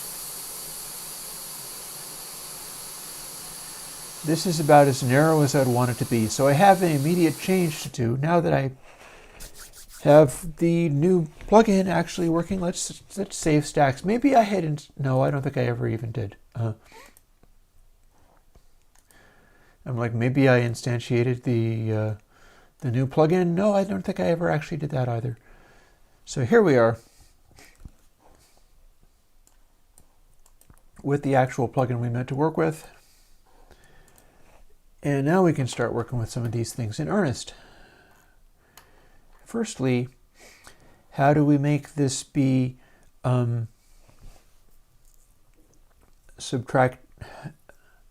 do we make the Q factor go from 1.5 to 2 rather than from 1 to 2, because 1 is too narrow. Like this. First of all, we'll punch this into our starting value, and then the next thing will be divided by 2. Very simple. Or times 0.5 if we like. And we are fine with doing it here and then making it be absolute value elsewhere. That should work just fine.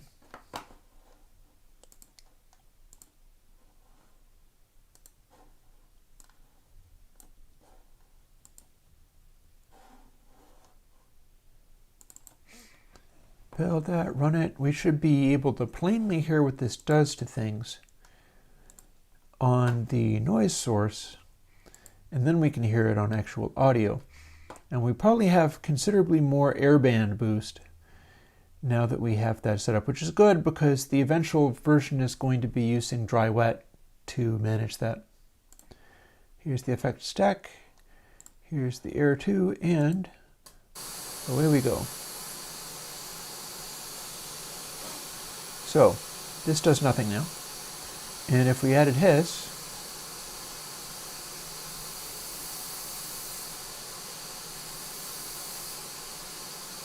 that's what we get. Glitter.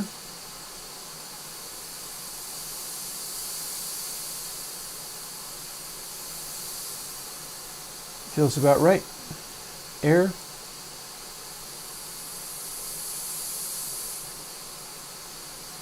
Just a narrowly defined hint here. You can even see it on the meter. If you can see the meter, my screen might be covering it.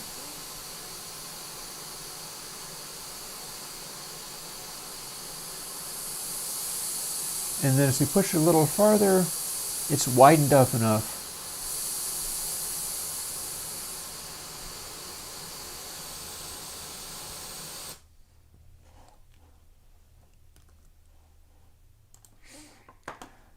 And sure, let's hear that music we were hearing before and a quick little glimpse of what that is about.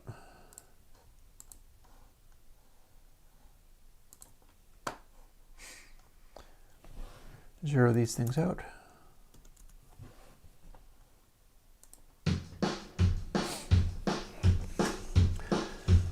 So if we boost hiss, we get this. It's very high.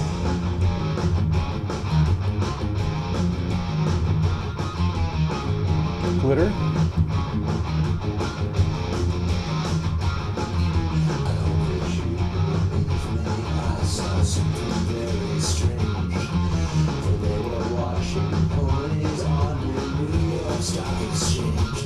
Air.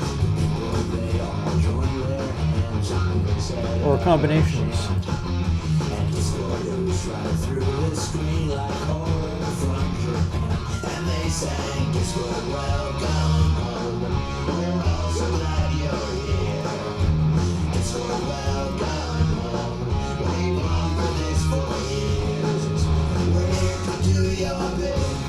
Oh, but wait, I'm going to make you deal with the white noise just a little bit more, because I'll tell you why. Remember, our cuts didn't work the way that they were supposed to.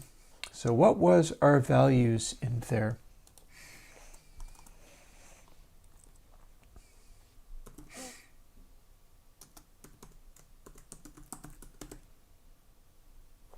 Oh, hang on, parentheses.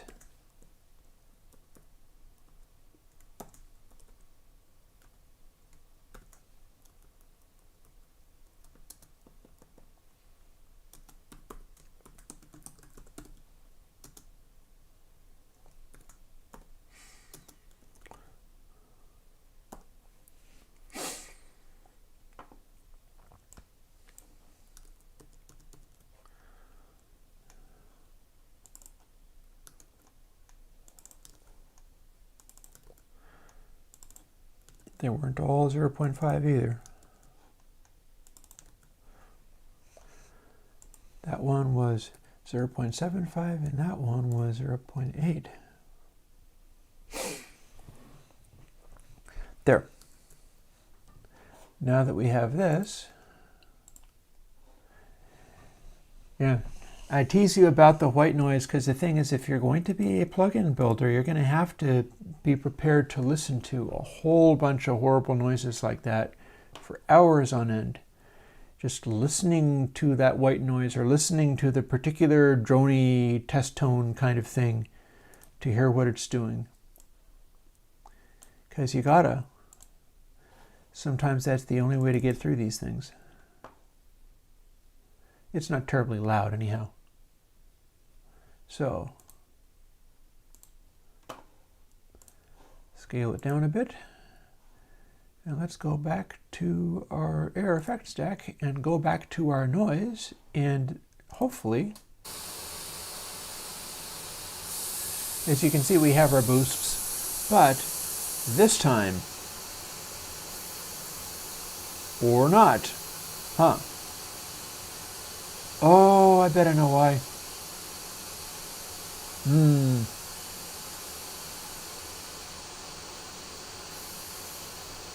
I may have to do that elsewhere.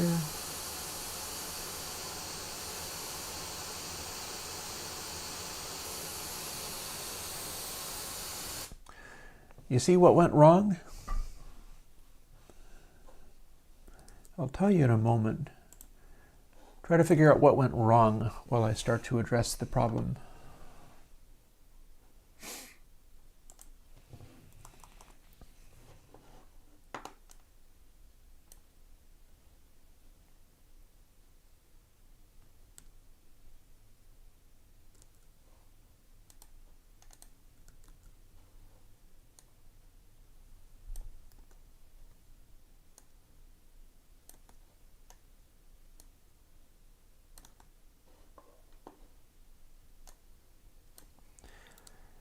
See, I wrote these values down, but that is before any of this stuff gets done.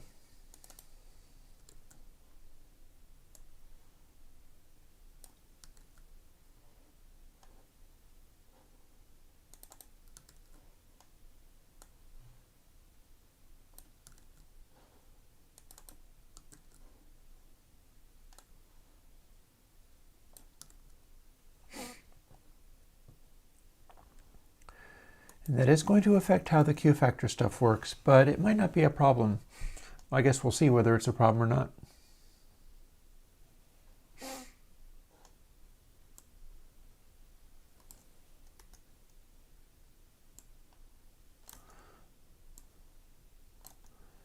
Also, another thing I observe is that, oh no, hang on.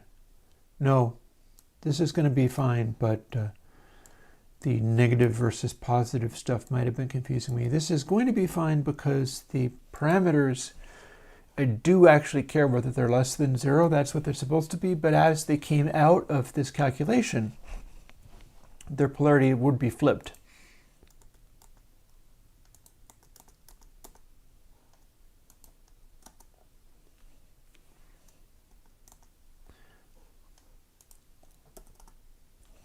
So let's see.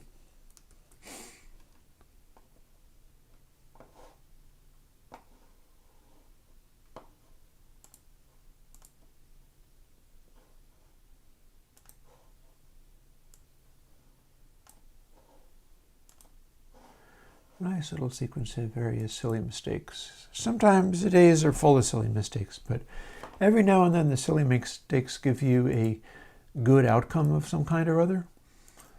So this is always good. Anyway, you can't be too afraid of silly mistakes, otherwise you don't do anything interesting. Now, there we go.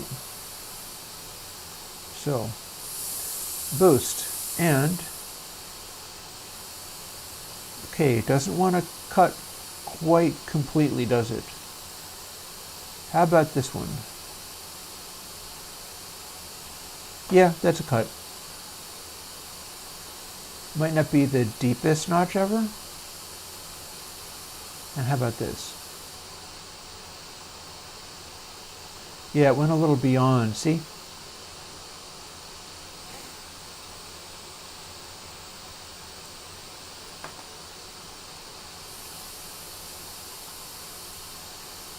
Oh, hello.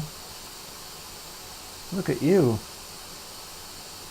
Your notch is in a completely different place than I expected.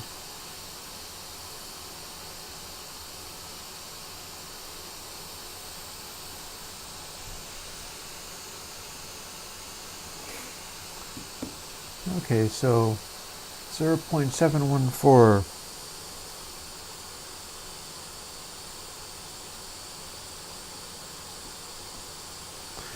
The real value I'm going to want is like 0.5712. There might be more of our wonderful little...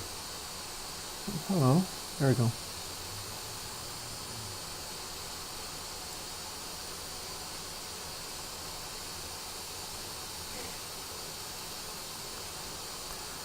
And then back to you for the glitter.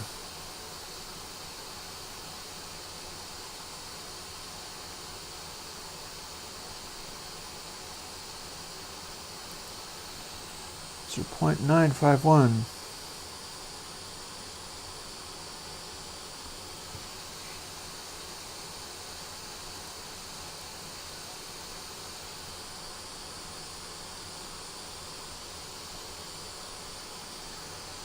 So 0.71325.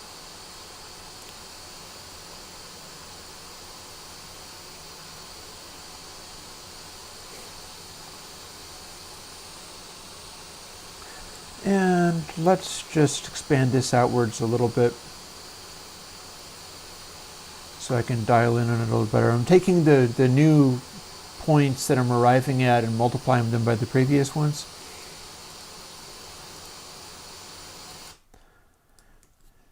basically trying to get it so that these things cancel out when they go down to the lowest possible settings, because there's these little nodes here that cause the cancellation effect, and I'm trying to maximize that. Never mind that if you're using it for more than one setting at once, it'll throw it all off. I really should be zeroing these settings out. That might change everything.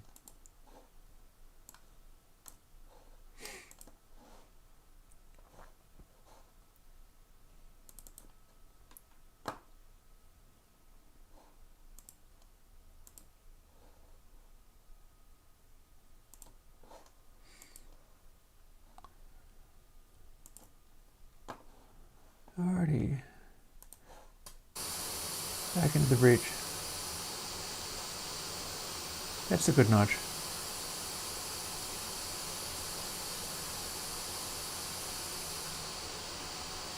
That's a good notch.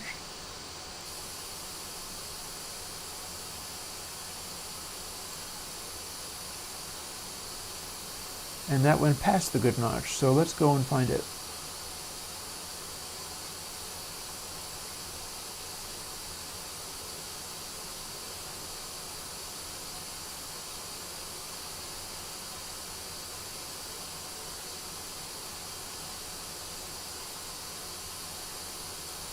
That's probably the goodest of notches I'm going to find. 767.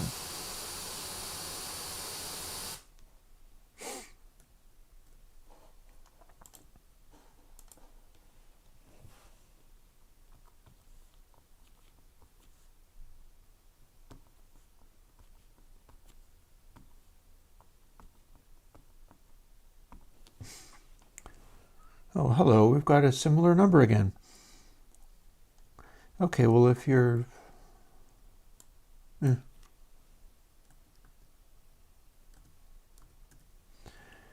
Anybody know if this is a magic number of some kind? Like, can I get this down to the nth decimal place? Is there a magic number around 0.57525?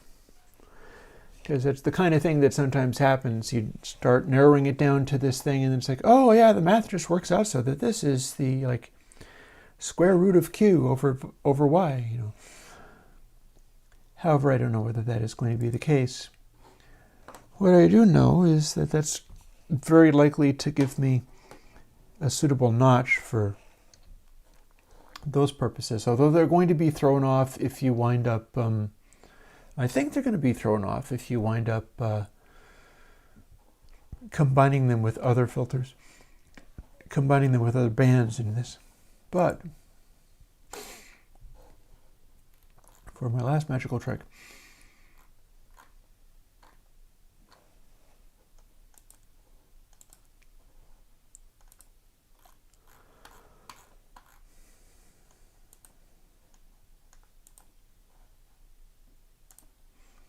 we're going to grab this and throw it in here.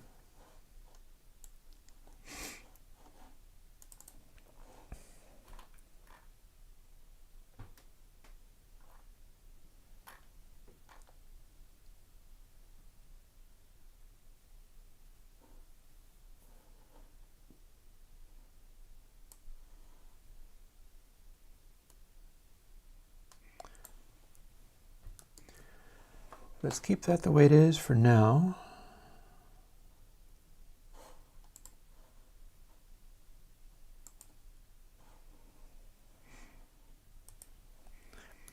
Except for we want param 4.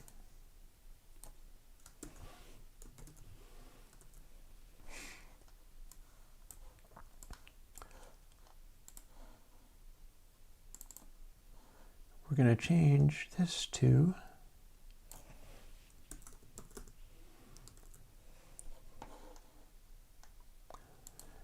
you see where this is going?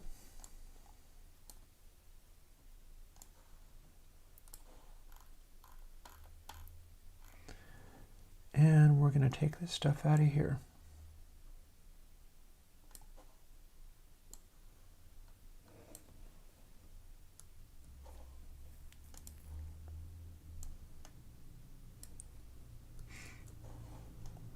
This is all that's inside of the single-ended triode. It is this part for the second harmonic distortion, and so on. This part for the class AB and this part for the class B. Nice small little plugin. Sometimes it's nice having them that way. It's easier to grab pieces out of them for other purposes.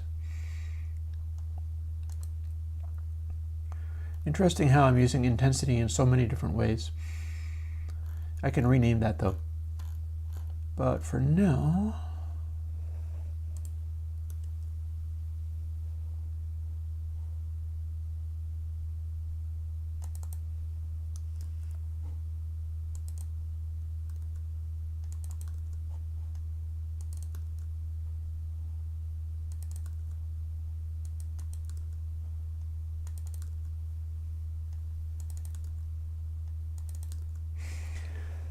that should have done it.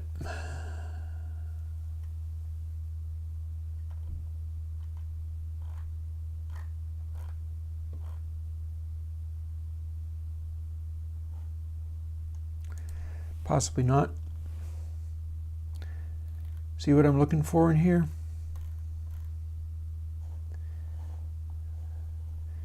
We have got a thing that's called post sign. That needs to be defined somewhere else. So we're going to go in search of it. I think it's in the project I just closed. And I'll tell you why. It's because it was another sign factor thing, but it didn't actually have to be defined more than once. Where is it?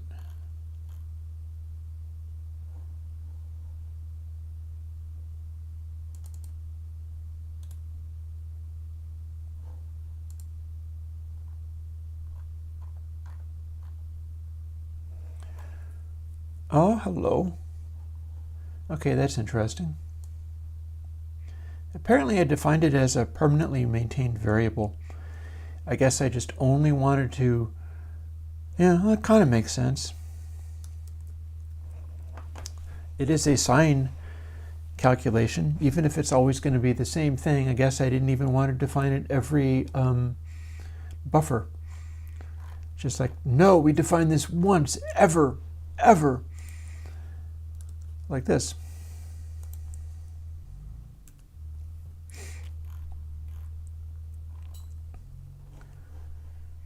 So what we got to do is go back into, see, we don't need that. We don't need that, but we can increase the accuracy of this slightly by going into Air2, defining our little permanent variables here, and then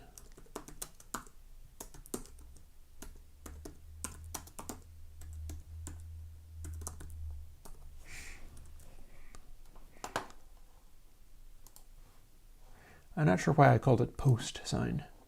I did. And so here we are. We are doing, it's because it was being subtracted after I'd applied the sign calculating factor. This is part of my offset. I could offset it differently.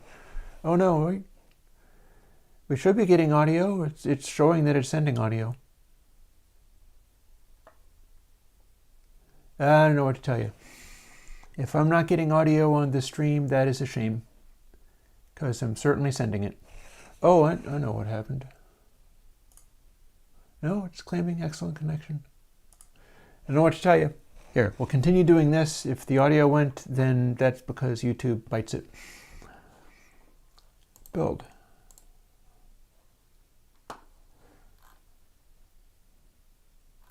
Oh, hello.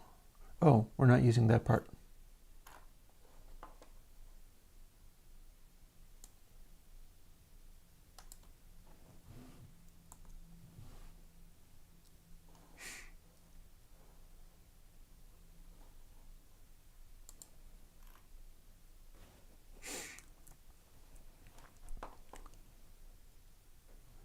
Cool.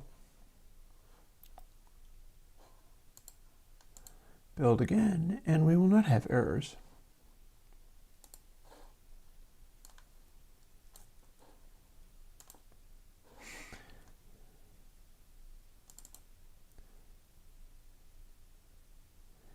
And we go back to this. Maybe don't duck it quite as far this time. And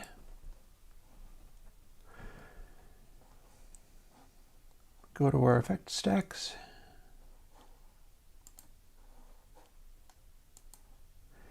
And now we have hiss, glitter, air, and silk. And that is being applied to the combination of all of these boosts, but not to the raw signal.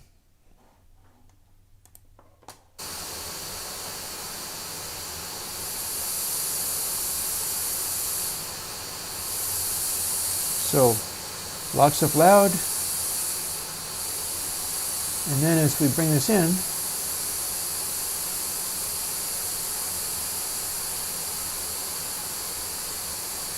we can distort it harder and harder.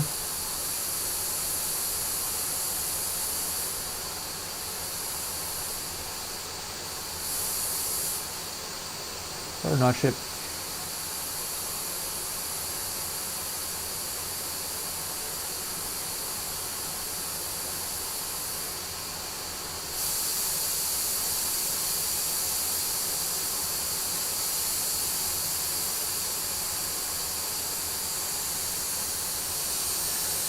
So this is not distorted. And this is more silkified. You can also tell by what's going on in the low frequencies here. As we keep boosting this, it goes asymmetrical. And when it goes asymmetrical, that means it's out of balance.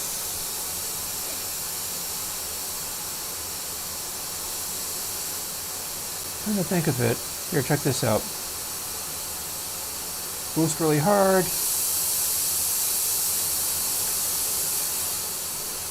As we dial it back, we start losing that low frequency boost again.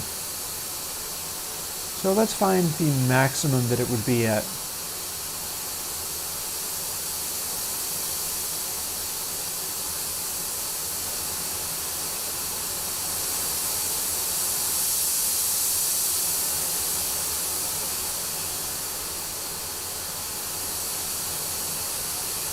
Let's find the maximum that would be at with only one of the inputs.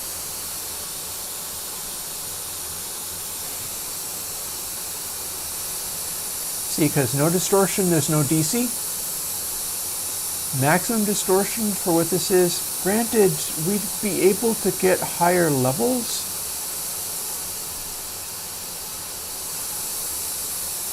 You know what? I'm going to redesign this circuit. Don't save. I'm going to redesign this. Rather than using 0.5, we're going to use something else. See how it works?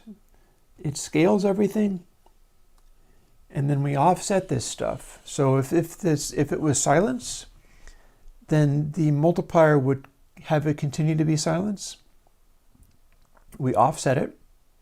So minus 0.5. If we did -1, we'd be pushing it way to the side, and it would really make an extreme effect.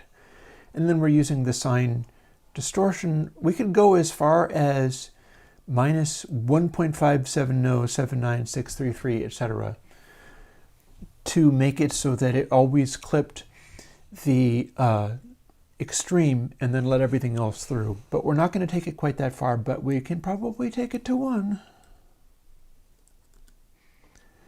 And that's going to give us more peaks on the other side. These things have to match.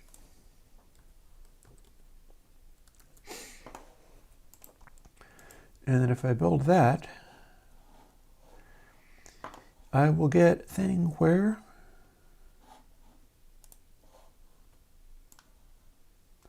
and I'll let you hear the sound of it before I finish the stream. Gone about an extra half an hour, but that's fine. It was worth it.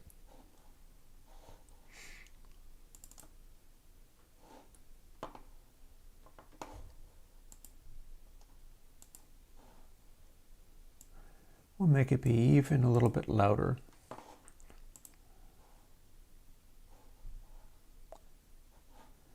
And we're going to want to see that on span.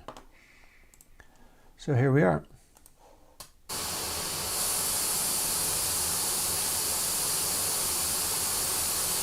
That low frequency boost until the point where you can actually see this in the meters, because as we're distorting the other extreme, that's when it is actually clipping the other side. This is showing the extremes of both sides. And then we're starting to clip the other side. And as it starts to constrain things, this is where we're clipping everything, not just the one side.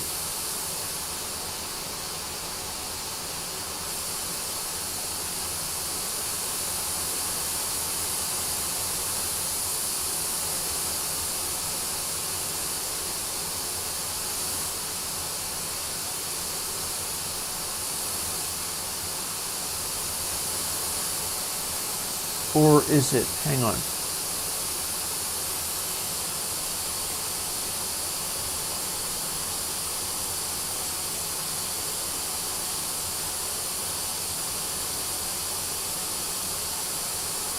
So at what point does this start cutting off?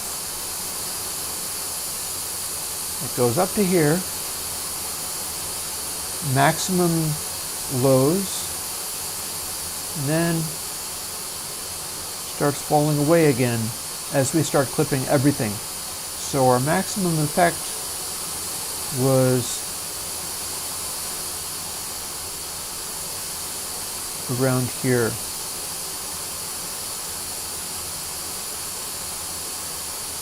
You know what? I think that's fine. I think that's going to be fine.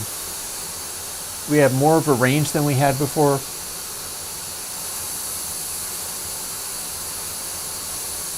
But how this works is, here we have like full high frequencies crank, and then we start clipping the one side, and we're plainly seeing the asymmetry there because this is nothing but white noise. And as we continue clipping it even harder, we start clipping the rest of it.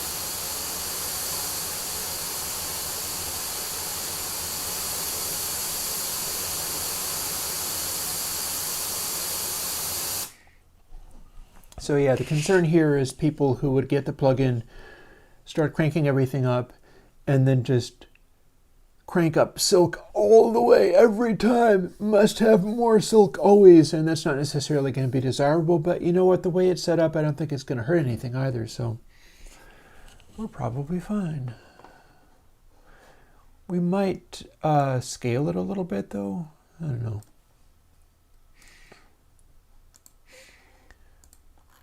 Let's have a look at how we're using it. No, it is power-gram parameter 4 times to the power of 2. I realize it's less typing to not have to type get parameter 4 a bunch of times. And also, if this is doing a call on something and going through a bunch of complicated things, either you'd want to define a new variable just for doing that and making the power factor, which is not necessarily going to be a win, or just typing it out that many times, meaning that it might be calling this routine multiple times, and that would be much worse too. So it's all, you know, it's all something.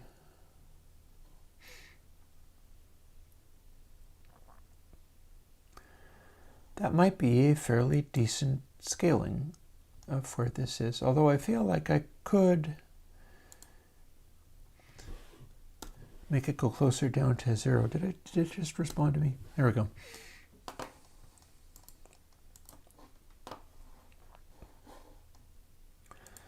And lastly, without actually removing any of the superfluous controls or anything like that, let's hear it on some stuff. For instance, Alien Kittens. And we don't have the undersampling in there yet, but you know how that was done. I did that last week. We'll do that again.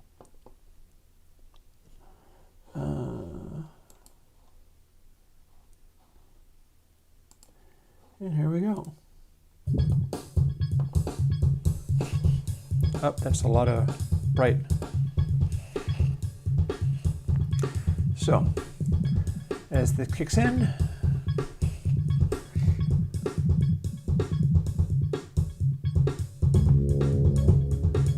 we're going to add some air to those hats and bring them up.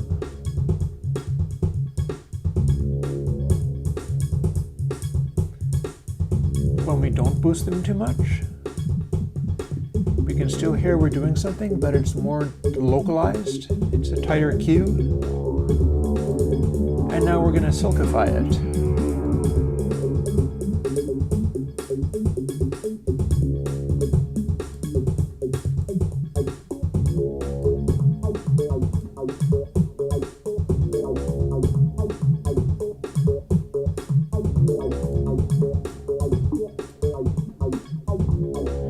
Bypass and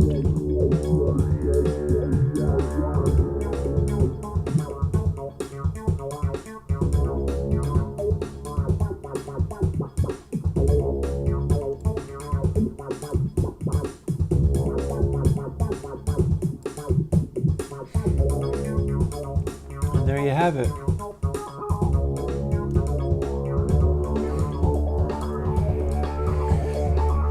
We can use this to bring in our brightness boosts.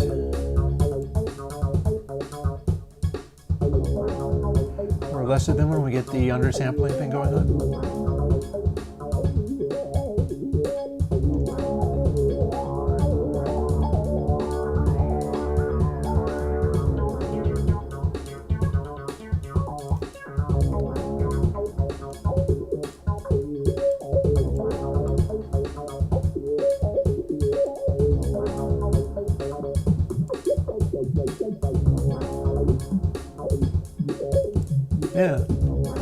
Yeah, this works.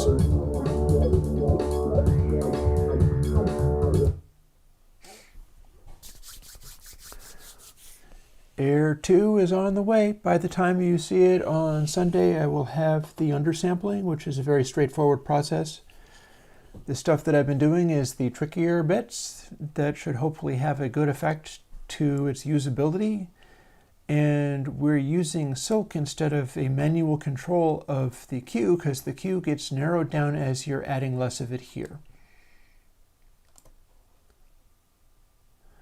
On the whole, I think that should be pretty responsive.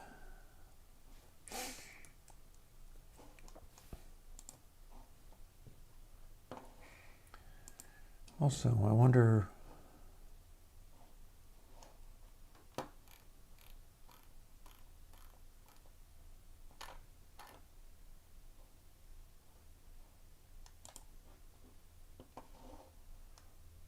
Not on that one. Hang on. I think I spoke too soon.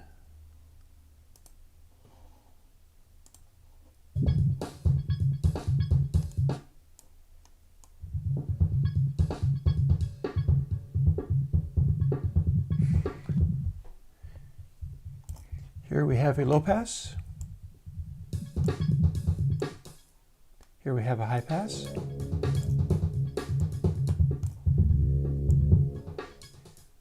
Here we have a mid-range, which is a band pass.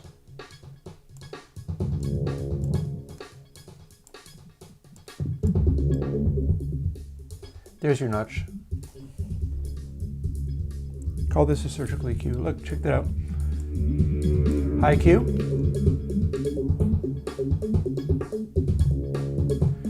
Simple biquad filter notch. Setting 4, type 4. There you go. Do it extremely and then use dry wet for the depth of the notch. I'll even prove to you that that is what it's doing. Here is noise. I'll make an effect stack with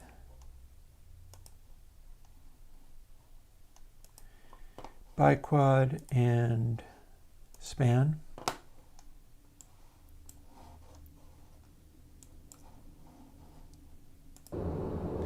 So here we go. And fiddle with this a little bit.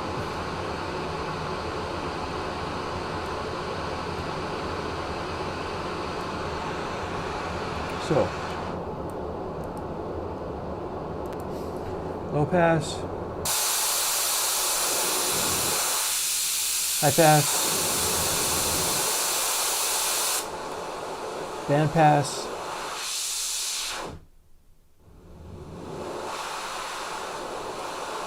and notch.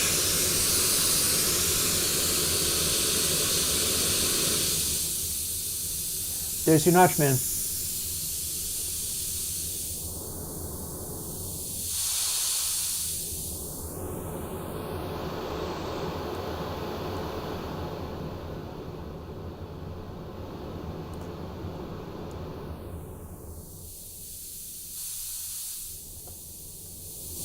And if you want surgical,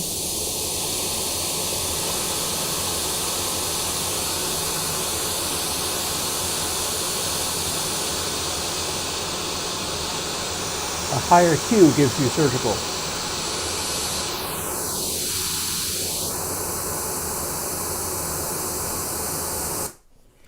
There you go. So that ought to do you.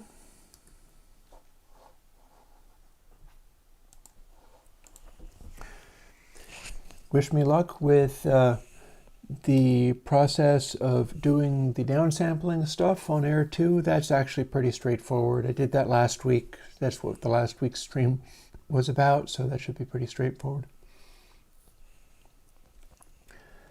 And on that note, I will bid you folks goodbye for the time being. And Biquad is super not a synth filter. Bro has just said, thought Biquad is a synth filter. It's super duper not a synth filter. It's like the worst for synth filters. It is a generic, simple EQ filter, building block for using other EQ filters, but it's not nearly so much a synth filter because synth filters are supposed to be a lot more aggressively sweepable. You're supposed to be able to do a lot more with them. Biquads are a lot simpler and they sound very nice for what they are, and is probably, if you're looking for a surgical filter, I would go for that first. You can get more surgical with fancy things like phase linear FIR filters and stuff like that. That's not necessarily to your advantage, because the more phase linear you get, the more you'll get like pre-ring on the filters and stuff like that. So I find biquad filters are the nicest sounding of these things. And although they might not be the ultimate as far as I don't know, tone for some things like heavily resonant stuff or whatever, they're pretty flexible and they're pretty useful and ought to do the job. Just remember, like, setting 4 on the biquad is your notch filter. And on that note, I'll talk to you folks later. Bye-bye.